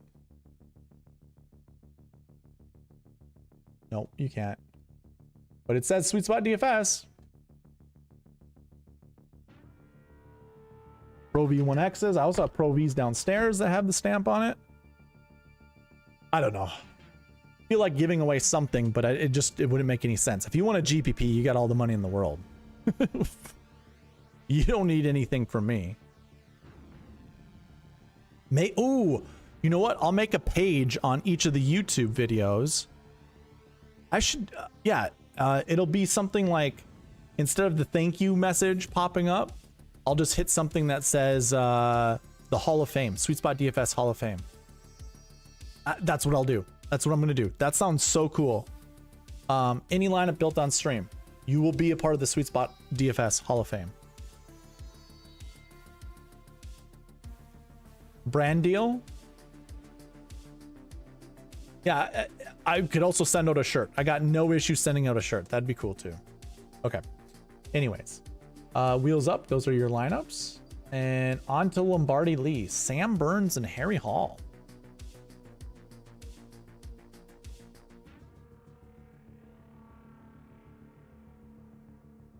Harry Hall and Sam Burns. There we go. If I win a GPP, again, everyone gets $100 here. There we go. we should probably state, if you win a GPP, you know what? The $1 and above, or no, 50 cent and above, 50 cent GPP and above. Although the quarter arcade is pretty hard to win also. So you know what? Yeah, let's do it. And I'm going to then put in parentheses the GPP you won. That's what I'll do. All right, Mr. Lombardi Lee, I hope you are here. We're going to go ahead, put the timer on the board, and we're going to get into this. Sam Burns, Harry Hall. We 2 9s, 2 8s, 2 7s. Burns, Hall, Clark, Cole, Kim, Rogers. Okay. Very interesting. Burns, Hall, Clark, Dietrich, Isatsune, Victor Perez. I like that lineup.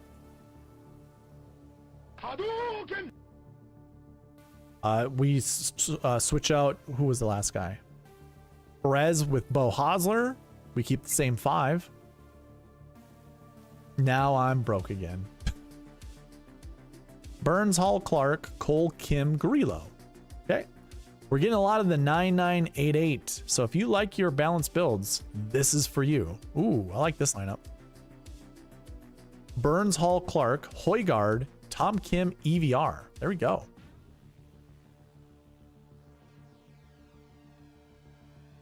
Burns, Hall, Clark, Cole, Kim, Selinda. Isaiah Selinda. Listen, Linda. It's Isaiah Selinda. There we go.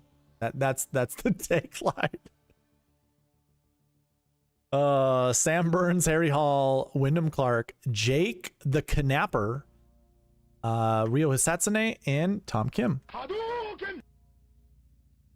Oh, I should have Thomas Tank Engine noise. Burns, Hall, Clark, Cole, Bennian, Højgaard. Or I need to record myself in the Trump voice going, small hands, Tom Kim. Burns, Hall, Clark, Cole, Tom Kim, and Carl Phillips. Ooh, you know what?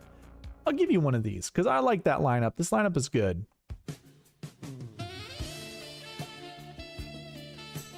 It's a little dicey, but still good. And then the last one is Burns, Hall, Clark, Cole, Dietrich, and Chandler. The chandelier, the Phillips chandelier. Get your chandeliers from Phillips. The mustache man, Chandler Phillips. Love it. Good. That was quick, man. We got through that pretty fast. Oh.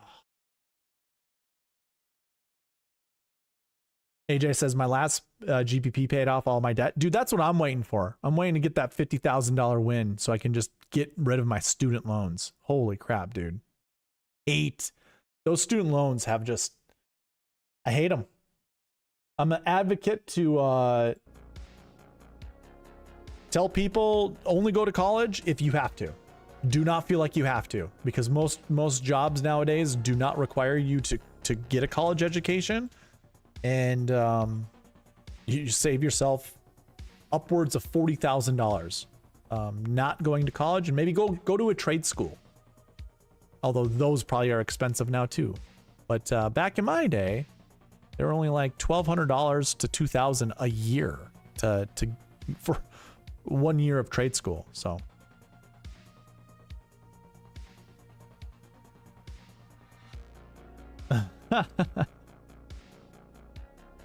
that's funny.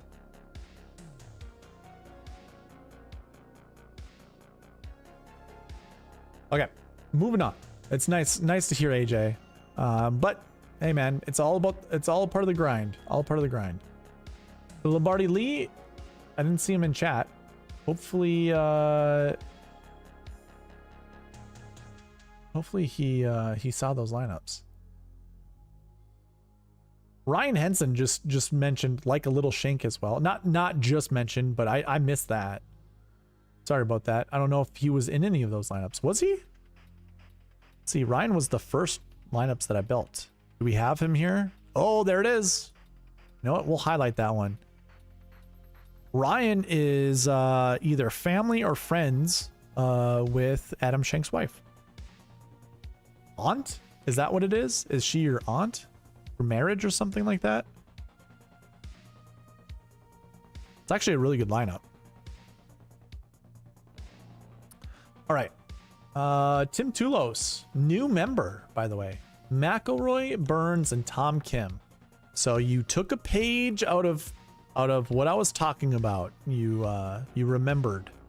So McIlroy, Burnsy, and Thomas the Tank Engine, small hands, Tom Kim. Group 1, 3, and 7. Tim is here.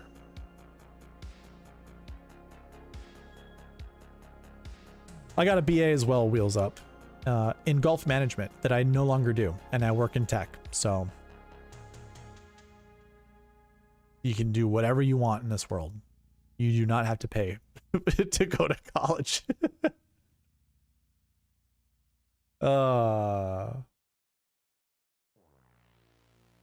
Okay. So McIlroy, Burns, Tom Kim. All right, I'm gonna put you up on the timer is on the screen. Here we go, Tim. Tiptoe through the Tulos with Tim and McIlroy, Burns, and Tom Kim. McIlroy, Burns, Woodland, Kim, Rogers, Menacero. I feel like we saw that lineup or a similar lineup to that earlier, but that's a good lineup. McIlroy, Burns, Kim, EVR, Patrick Rogers, and Antoine Rosner. Okay. Not bad. McIlroy, Burns, Højgaard, Kim, Grillo. Actually, a lot of most of these lineups are really good. I like them. McIlroy, Burns, Hisatsune. Let's go ahead and just whoa, throw this on there. Actually, I like this lineup. Byron mentioned Chris Ventura in his podcast, and when he said it, I wanted to mention something with it. I think Ventura is a great play this week. Has the capability to go real low. And I like a lineup like this. I think a lot of my lineups are going to be McIlroy, Burns. If I had to build one lineup, it would be a McIlroy, Burns lineup. I like that lineup. You know what? I'm giving you one of these too.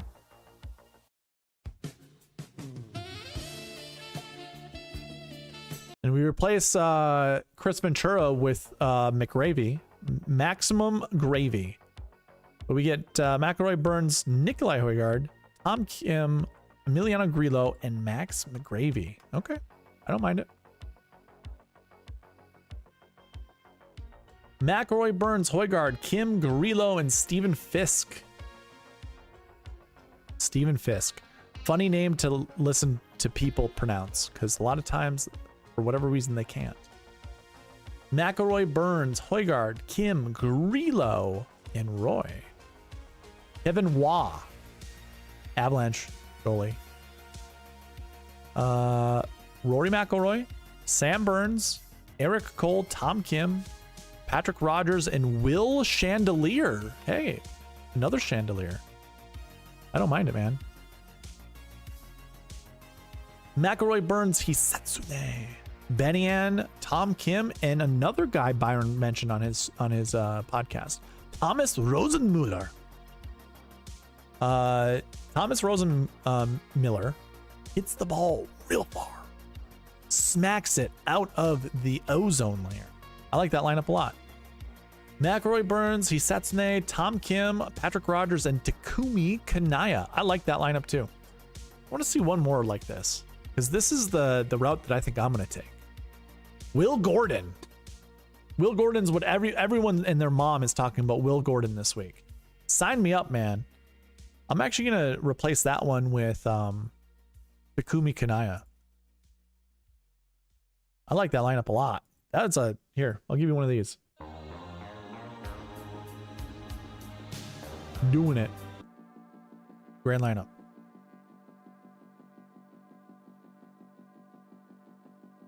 Rated R Superstar. All right, Tim. Those were fantastic lineups. Jeff Ousray. Rory and Victor Perez, I imagine, right? Victoire Perez.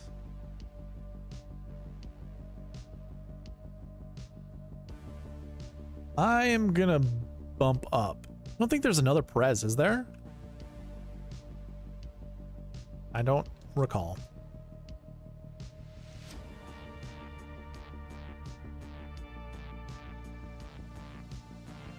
I don't see one. And you said yes. I imagine that's what we're talking about. I have an associate's degree in audio engineering that I paid off. Very expensive, but and I never used that degree.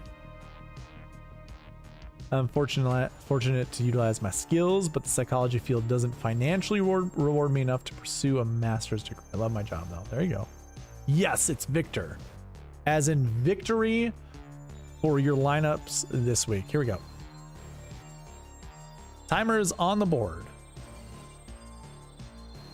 Yo, Rory, Sungjae, Hisetsune, Rogers, Perez, and Hadwin. Solid. No issues. McIlroy, Clark, Hisetsune, Tom Kim, Rogers, Victor Perez.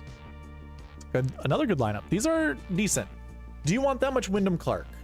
Let me know, because I'm feeling uncomfortable already with how much Wyndham Clark is showing up. McIlroy, Clark, Moore, Hisetsune, Kim, and Vic Perez.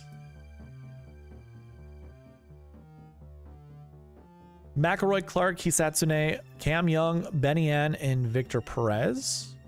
Or McIlroy, Clark, Hisetsune. That one's fine too. Nah. What did I ask? Oh, Wyndham Clark. So no. Tell me, for anybody going forward, if you want me to kick somebody, just say kick and then the name. Kick Clark? Keep Clark? Kick Clark?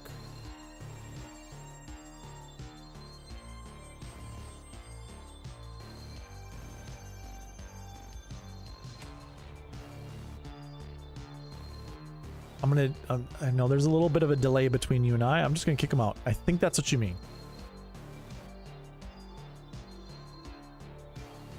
Rory, Sungjae, Gary Woodland, Listen, Isaiah Celinda, Victor Perez, and Charlie Hoffman. Sure. Kick Clark. McIlroy, Sungjae M, Hisetsune, Smalley, Perez, and okay, so do you like Rio that much? Should we kick out Rio? I think Luke Clanton, a smash value this week, and his DK price and lack of recognition should help keep his ownership low. Thoughts? I basically switched out Connor for Clanton with the same anchors I had. Here's the thing. In today's DFS world, I don't think anybody is slept on anymore. Like, I think a lot of people know who Luke Clanton is. You like Roy? Oh, Rio? Okay. Okay, we saved that one. I could be wrong. McIlroy, M, Højgaard, Evie. Ooh, I like that lineup. 10-9 and 4 7s. Okay. McIlroy, M, Rio, Grillo, Perez, and Lauer. Okay, Grillo's getting the boot. And we have McIlroy, M, Young, EVR, Victor Perez, and Max McGravy for the 69th lineup. Nice. And the last, I like this one a lot. Well, Cam Young is a bit iffy, but McIlroy, M, Cam Young, Toasty, Phillips, and Perez. I actually like it. I like the volatility that it provides with Cam Young being in that lineup. I think it's pretty tasty. Good lineup. All right, Jeff. Now we move on to the next person who I'm not sure. Oh, John Bizzle. John, you still in the chat, man? Olsen, Fox, and I'm guessing that's Rosner. Right?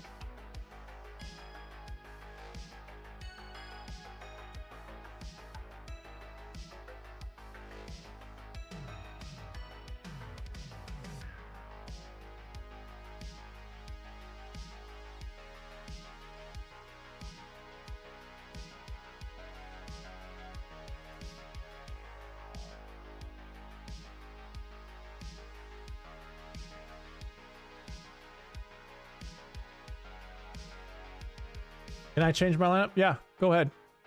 What would your change? What would you like to change it to? Byron, I think, is next after this.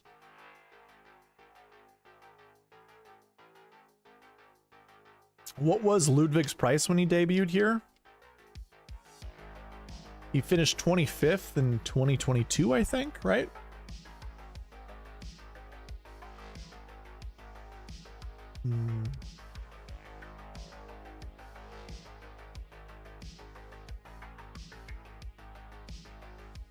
No, 2023. He was $8,300. So we're what we're trying to think of. Are we comparing him to Clanton? Luddy Duddy. 8,300. 2023.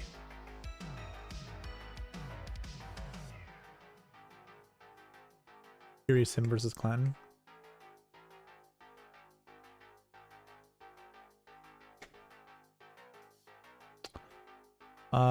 John, you can change your lineup. I don't know if you heard me. Okay, there you go. Rory Goddard and Cole. I like how your Goddard was there's a space between Goddard and up, like you got her up. Rory got her up and cold. It's a new phrase. Got her up and Cole.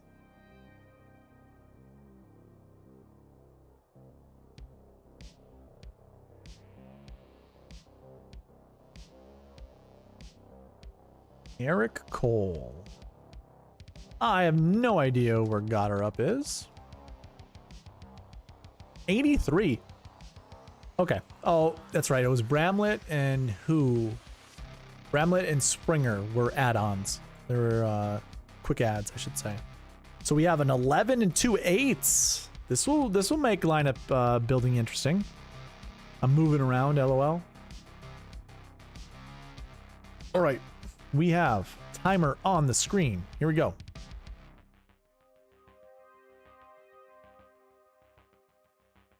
Rory got her up, Cole, Benny Ann, EVR, and Victor Perez. 10, 2 8s, and 3 7s. That lineup is phenomenal. We do have to give a little bit of a boost to Chris got her up. So here we go.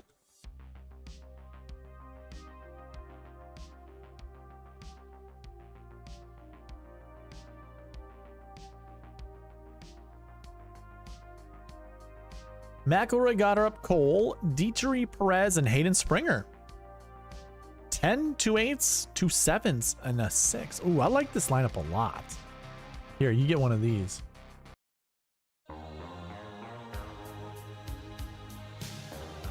A great lineup, man. Great lineup. Cut and. Okay. McElroy got her up, Cole, Dietrich Perez, and Chandelier Phillips. I like it. The mustache man. Cut Perez. Okay, I'll cut Perez. Yeah, he's probably someone I actually do need to lower his point total. McElroy got her up, Cole, Hisatsune, Rogers, and Adam Hadwin. Don't mind that.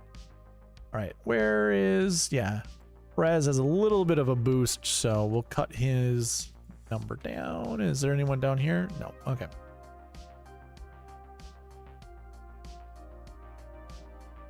McElroy got her up. Cole, Tom Kim, EVR, and Grillo. Boom. He says boom. McElroy got her up. Cole, Tom Kim, Patrick Rogers, and listen Isaiah Salinda. There we go. I love it.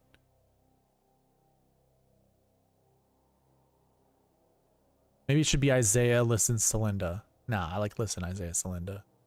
McElroy got her up, Cole, EVR, Rogers, and Lee Hodges. Okay. Very small hands. Not me. I got big hands. Big hands.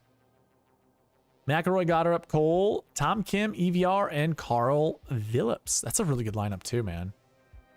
Here, I'll get you one of these.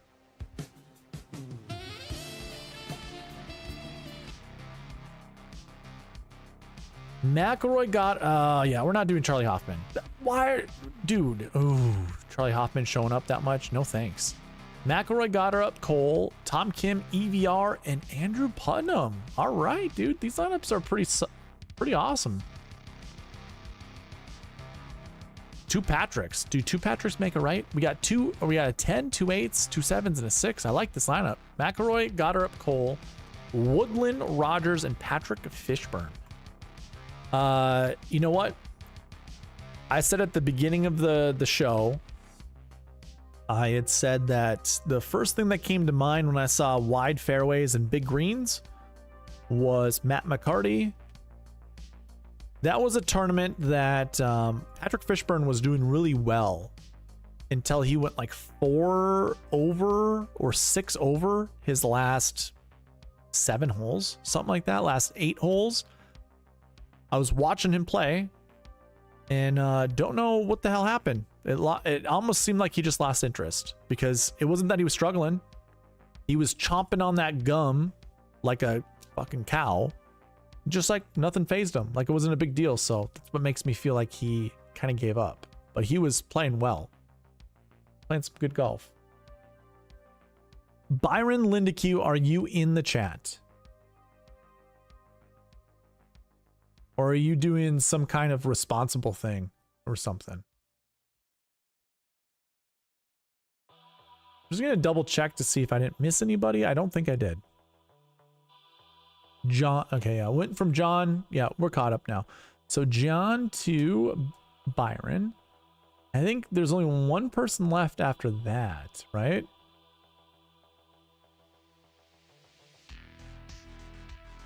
Reporting for duty.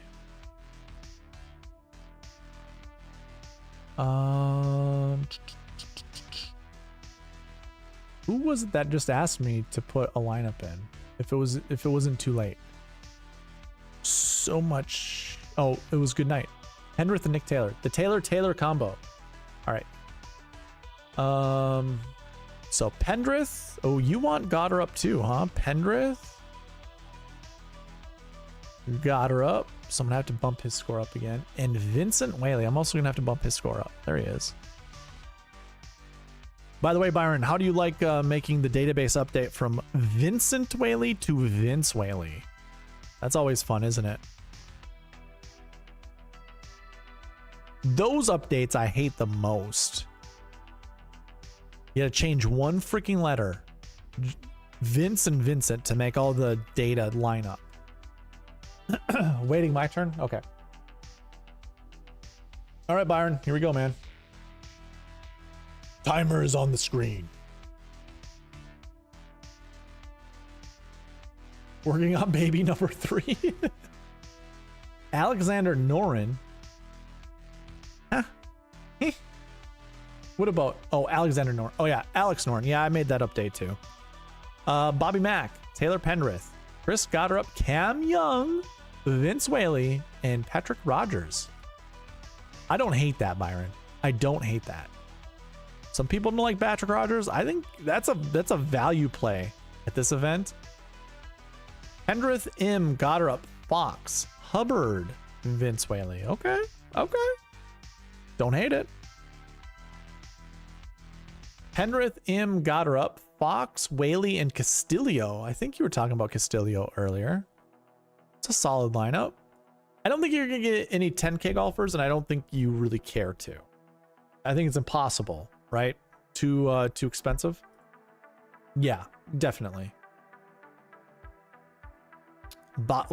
Bobby Mack, Pendrith, Goddard, Cam Young, Vince Whaley, and Grillo. Dick Young. Okay, my bad. I don't mind Prod. That's what you're talking about. You want Scam Young kicked out of your lineup. I'm trying to find where he is. After Goddard up. Got him. Next lineup is McElroy, Pendrith, Goddard up, Whaley, Manacero, and Will Chandelier. Hey man, I do not mind playing Will Chandelier. $6,200, and we do have a 10K golfer. 1098-766. Manicero's iffy. I don't know about Manicero.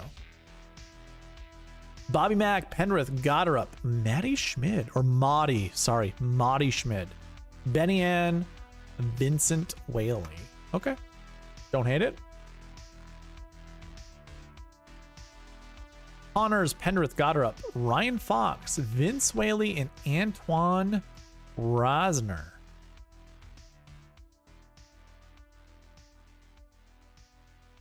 Bobby Mack, Taylor Penrith, Gotterup, Schmid, Whaley, and Celinda. How much Bobby Mack is that? 1, 2, 3, 4. I'm going to kick out Bobby Mack. I want to see something different. Oh, damn. Oh, damn. Corey Connors, Penrith, Gotterup, Fox, Whaley, and Danny Walker. The Daywalker. The guy does look like a vampire. There's your lineup right here, Byron. You really like that Rosner lineup? I like this lineup a lot. This has your boy. This was the last lineup to build. This was the last lineup to build. Connors, Penrith, Gotterup, Højgaard of the Rasmus kind, Vince Whaley, and Will Gordon. Will Gordon.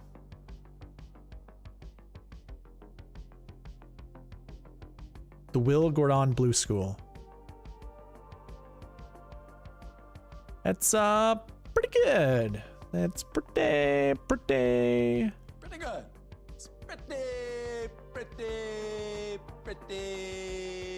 good.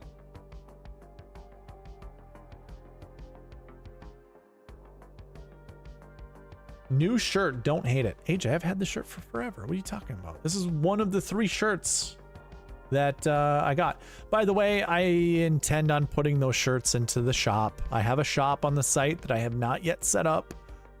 I have 3 shirts. I have 4 shirts, technically. I still have the old shirt, the old school shirt. But no sweatshirts yet. Or do I? No, I don't. No sweatshirts. No long sleeve shirts. All right, Byron.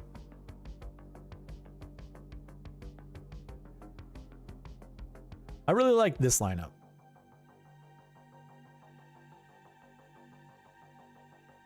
And you said you really like this lineup.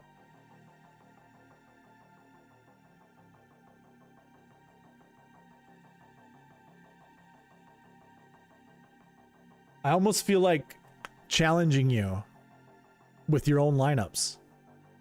We should find ourselves a contest to put these lineups in. I'd put up the top one, the Rasmus one, against your Rosner one.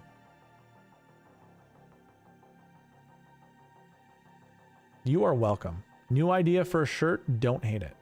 Oh. What? What's the idea? Okay. Last Good Night says wants Penrith and Nick Taylor. He wants the Taylor combo.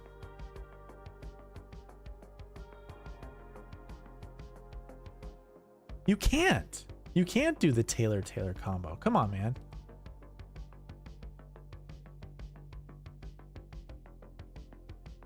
If you send me a shirt, I'll rock it on my stream. Crossover love, Eric.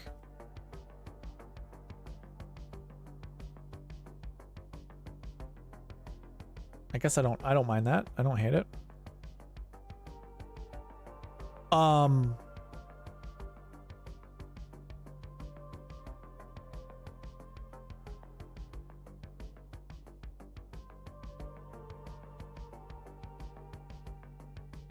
Let me, yeah, I'll be in contact. I might have a better idea.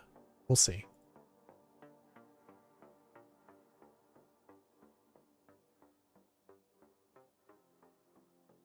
The only thing is, I don't, yeah,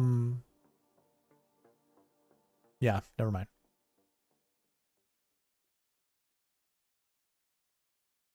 The idea is to say optimal lineup. I don't hate it. Good Night The big issue with this is Pendrith is in group 4, and so too is Nick Taylor. They're both in the same Marquee Tee Time. We follow the rules here, man. We follow the rules.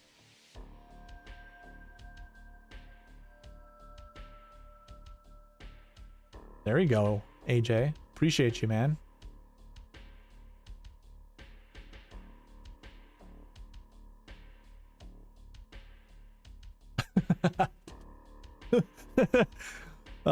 Good night. This is how I read that.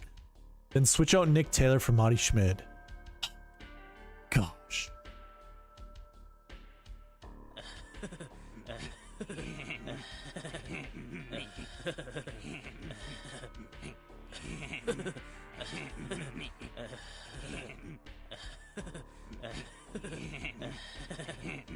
Alrighty then. All right, here we go.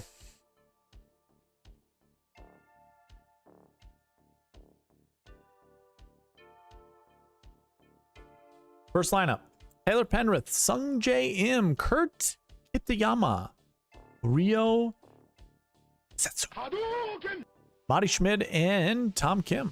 I like it. I'm gonna have to boost Marty Schmid. Gonna have to. McElroy, Pendrith, Schmid, Tom Kim, Grillo, and Friends Don't Let Friends draft Nick Dunlap. McElroy, Pendrith, Schmid, Tom Kim, Rogers, Harry Higgs. Big Rig? Sure. He made the cut at the PGA Championship when I didn't think he was going to, so he's got that going for him. I think it was there. It was either there or the Charles Schwab Challenge, one of the two, which isn't as difficult, but still, anyways. Hey, a Ludwig lineup. This is the first one tonight. Ludwig, Pendrith, Hitsetsune, Schmid, Tom Kim, and Patrick Rogers. Pendrith, M, Alex Noren, Smalley, Schmid, and Tom Kim. Love it. Love that lineup. That's a good lineup. 998, 37s. Pendrith, M, Cole, Davis, Riley, Schmid, and Tom Kim. Hey, these are pretty decent, dude. McIntyre, Pendrith, Clark, Schmid, Tom Kim, and Listen Isaiah Salinda.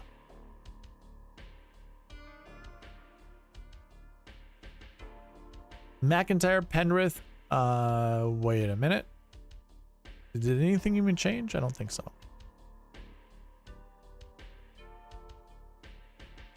Pendrith, M, Cole, Knapp, Schmid, Kim.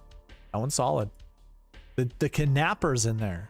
I really like that lineup, actually. It should have had a song to go with it.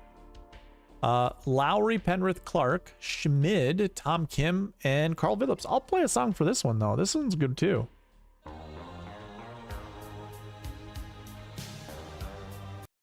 It's a good song. Or a good lineup. Good song and good lineup. Did I even save it? I think I just hit. I didn't. We'll go back. Lowry, Pendrith, Clark, Schmid, Tom Kim, and Andrew Putnam. That one's fine. Listen, Isaiah Salinda, come back. Hey, come back. You can put it all on me. There it is. One last one. One last one. The timer counting down. We get Oberg, Pendrith, Matsuyama, yeah. Hitsetsune, Schmid, Benny N, and Tom Kim. That's a solid lineup. 10, 9, and 3 7s. Wait a minute. I have a dupe. Was it the Salinda? Listen, Isaiah Salinda. Okay. There's one more. You get one more. In a land not too far from here. Oh, Rosie with Højgaard. Rose, by the way, doesn't play Canadian Opens too terribly. I think he's got, what is it, the second best course history, or it's pretty good. And you get a Højgaard boy in there. Højgaard, bruh. You get a Højgaard, bruh. Do you even Højgaard, bruh? Okay. Yeah, what is Rose's course history? It's got to be good, right? J Rose. Hello. Where are you? Yeah, a 4th and an 8th. The second best. To one Rory McIlroy. I should say Bobby Mack has the best. Played here last year and won. Sung Bae Im 7, 3.75. Han has a 2. Must be one event he played, right? Which one was it? This one? 2022? Was it this one? 2019? Where did he get second? We know he didn't win. There he is. Second in 2018. Okay. Yeah, Justin Rose, not bad with the old tournament history, not course history, tournament history.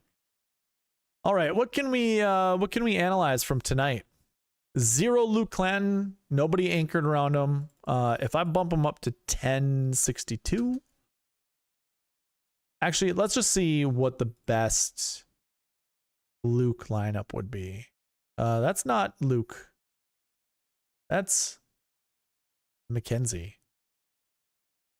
A lot of that has to do with because we either chose Rory. We did not choose Ludwig, though. Ludwig was chosen on its own. The best Luke Clanton lineup. Connors M. Clanton. Tom Kim, EVR, Lauer. Let's see another one. Sungbae Im, Luke Clanton, Mac Hughes, Rio, Hisatsune, Madi Schmid. Oh, we got to bump down Madi Schmid. That didn't count. That's not true. But Benny Ann, let's bring back Benny Ann. Tonight I learned to play the assassin. We always play the assassin. Sung Jae, Clanton, Mac Hughes, Eric Cole, Tom Kim, and EVR. That's a pretty solid lineup. Pretty good Luke Clanton lineup. How about a Luke Clanton lineup that doesn't have Sung Jae in it? Let's take a look. How does course history work here? It's a different course. Yeah, Byron, I meant tournament history. Pendrith, Clanton, Clark, Cole, Young, and Bo Hosler. I don't hate it. I don't love it. These are two knuckleheads down here that I don't care to play. Oh, we haven't been playing music? What? I'll knock your brains out of your head, Annie. Connors, Burns, Clanton, Hisatsune, Rogers, and Chandler Phillips. Actually, that one's pretty solid. 10, 2 9s, 2 7s, and a 6. I'll just save it. I mean, it's the best one that I've seen tonight. Tonight, RBC had you loose and free. I seemed happy tonight. Yeah, I don't know. I don't know what tonight was different than anything else. Maybe it was just because Byron was in the chat. I don't know. Or I really don't know. Could also been because I screwed up in the past optimal GPP winning lineups. Wasn't so serious. So serious. But technically McIntyre didn't play this course. Yep. So here, I mentioned this earlier. I am a big firm believer in tournament history. Pickleball tomorrow? No. I haven't played pickleball for a while. We are in golf tournament season. So I will be practicing tomorrow because I have a golf tournament on Friday. And I'll probably be practicing Thursday night too. No, Scotty, I did not make you rant. That's true. There you go. There you go. That's true. You did not make me rant. I'm always happy though. I'm never unhappy. And when I like to argue, I just get spirited. I might sound angry or upset, but I'm not.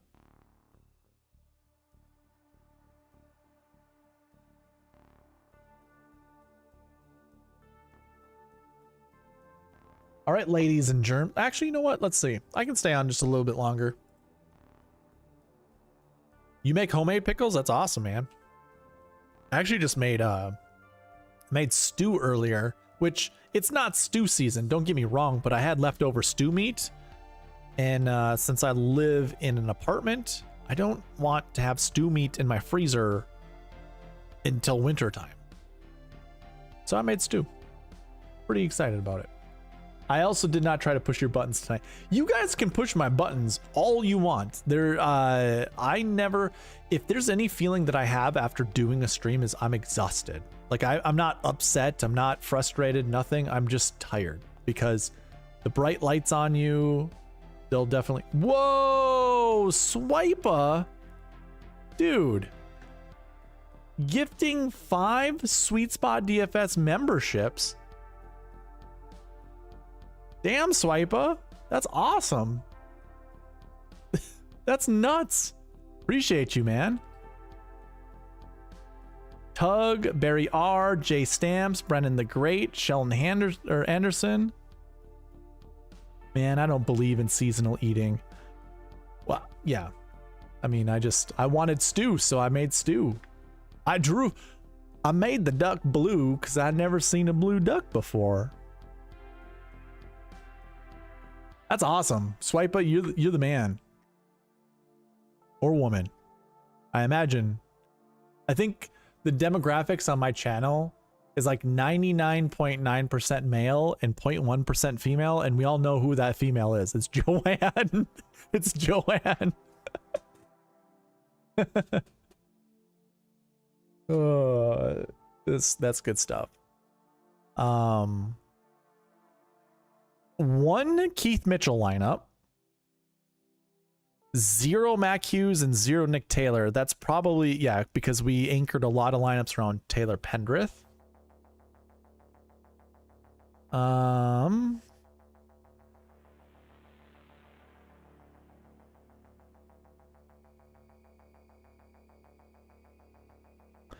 0 Maximum Homa. 0 Keith Stewart, I heard, called Matt Wallace discount somebody. He's like, discount, was it discount Bobby Mack? No, it wasn't discount Bobby Mack. Discount some Englishman. I don't remember who it was. Oh, was it discount Shane Lowry? I think that's who you might have said. No, I don't agree with that, but okay. I mean, yeah, technically like echelon stuff, but all right. You know what? If I'm building a lineup, what would I do? I would go McIlroy, Burns,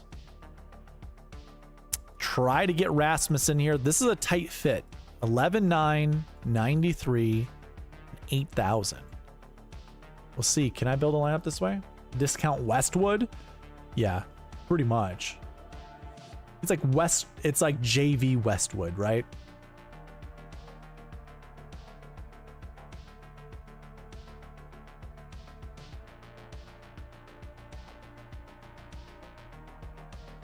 No problem. Appreciate the effort you put in every week. I still struggle, but it makes it seem like I'm putting in effort. Hey, appreciate it, dude. There are some people that do this stuff that will say like,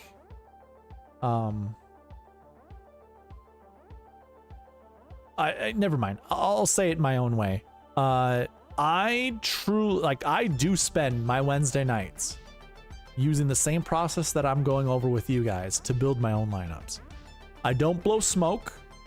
I am as real as I can be, which that doesn't even make sense. I'm just real with you guys, and giving you my insights, all that stuff, all the data stuff that I do, because I want to provide, information. I want to, what's the word I'm looking for? Well, provide entertainment, provide data, provide information, provide as much as I can to help out everybody possible. Like, it would be sweet. Like, I saw Nathan Johnson using my badge in the winner take alls, those little 25-cent winner take all contests that I absolutely love playing. And honestly, it was me and him. He was like 3rd place, I was 5th place, and it put a big smile on my face. Because it's like, that's something I didn't really think about making me happy, but seeing that was like, good God, imagine a whole army of those at the top of leaderboards. Like, that would be so freaking cool. You know, and there's different badges. Just imagine like having the different badges. They're awesome. Tug, what's going on, man? Look at the lurker. Or did you get a notification on your phone saying that you got a membership? Wheels up. I don't either, but sometimes you are forced to eat seasonal. There's a shortage of an item. Yeah, that's true. Everyone has a cool name but me. AJ, is your last name Love, or is it not Love and it's something else? Good night. Good night, sir. I'm out, guys. Thanks, Eric, once again. You helped me calm down after a stressful day. There we go, man. That's also what it's all about. This lineup is pretty good. I do like this lineup. I'm gonna save it. I'm gonna save it down here. And what else do I want to do? I want to kick out Rio. I do like Rio this week, but I want someone cheaper in the 7K range. Once I start doing better, I will sport the logo. My placements would have the opposite effect. But the thing is, you don't see anybody under a threshold, right? Like, I think the Millie Maker, you don't see anyone that's worse than 500th place. So you wouldn't be doing any disservice, honestly. You wouldn't be. Justin Lauer with Rasmus. Oh, Benny Ann was the filler for Hisatsune. Okay, let's cut him out. I want to bring back somebody. Who was it? Oh, this guy, Springer. Sure. No, it is Love. Well, what's wrong with Love? Love's a great last name. What are you talking about, man? Was it you just trying to get attention? Is that what it's all about?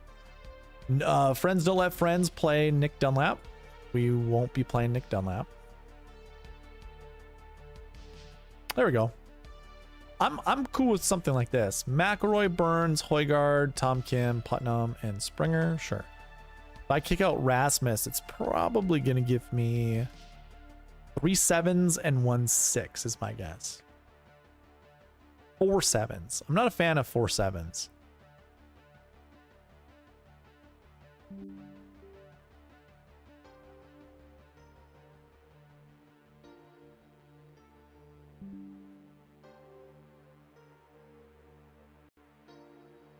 I hate that.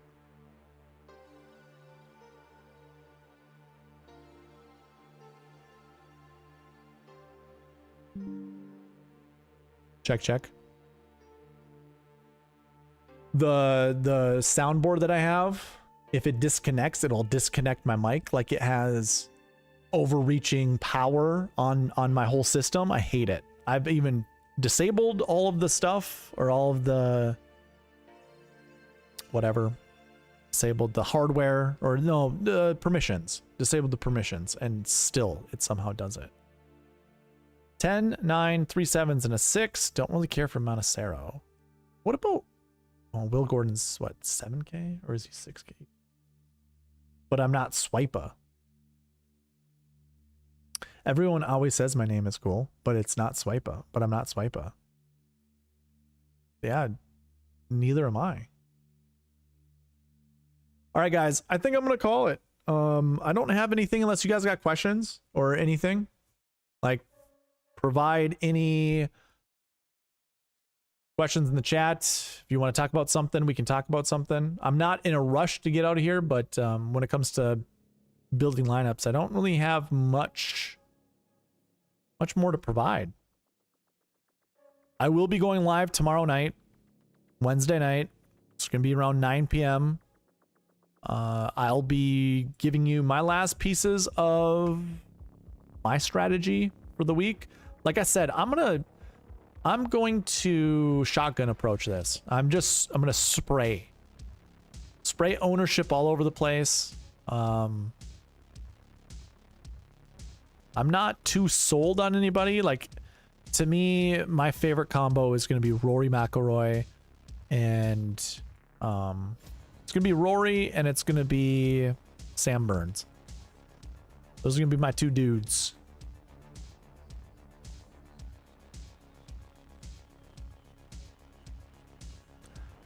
You know what? And I think my one and done, I don't even have Sam Burns left. I don't even think I have Sungjae left either. That sucks. Those two guys would be really good this week. McIlroy, Burns, Højgaard, Kim, Rogers, McGreevy. I don't mind that. That one's fine. How do I put SweetSpot on DK as main picture? Can I show you that without giving away too much information on my DraftKings? Well, first of all, are you watching this on your phone? If you're doing it on your phone, I don't think I can help you that way. Yeah, I can't show you on my desktop. It gives away too much information. So we're not gonna dox ourselves. Although I'm sure you could look me up and find a lot of information, but I'll make it more difficult for you.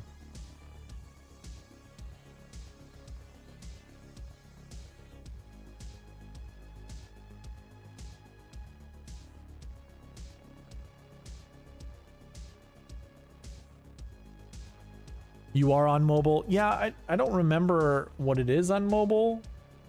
I guess I can go through right now.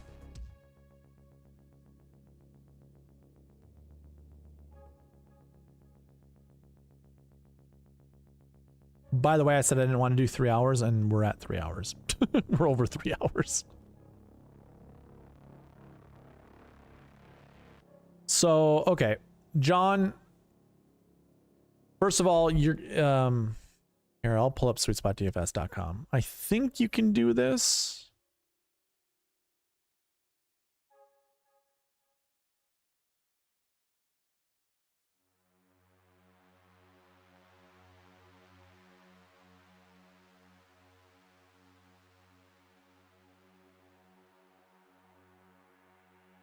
I gotta log in first. I'll show you though.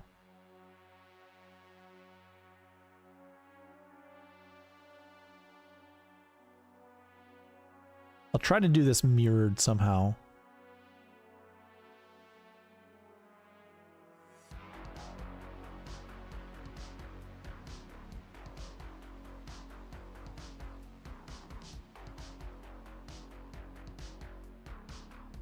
Oh.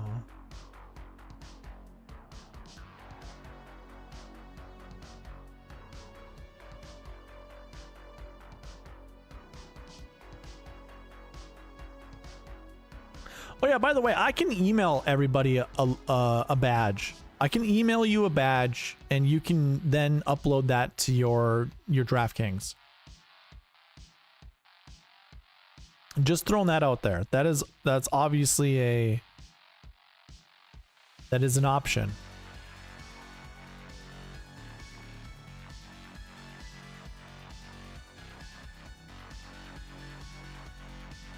No, I am not finding a way through mobile to do this. I'm gonna have to create another... Okay.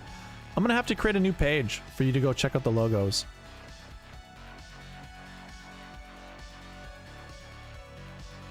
Because I don't know if it's because I just have access. Administrator access, that's probably what it is. But you're not able to...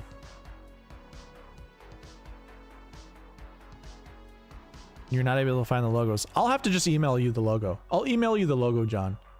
And then obviously in DraftKings, if you click your little account icon on the top right, you should have a little picture next to your name.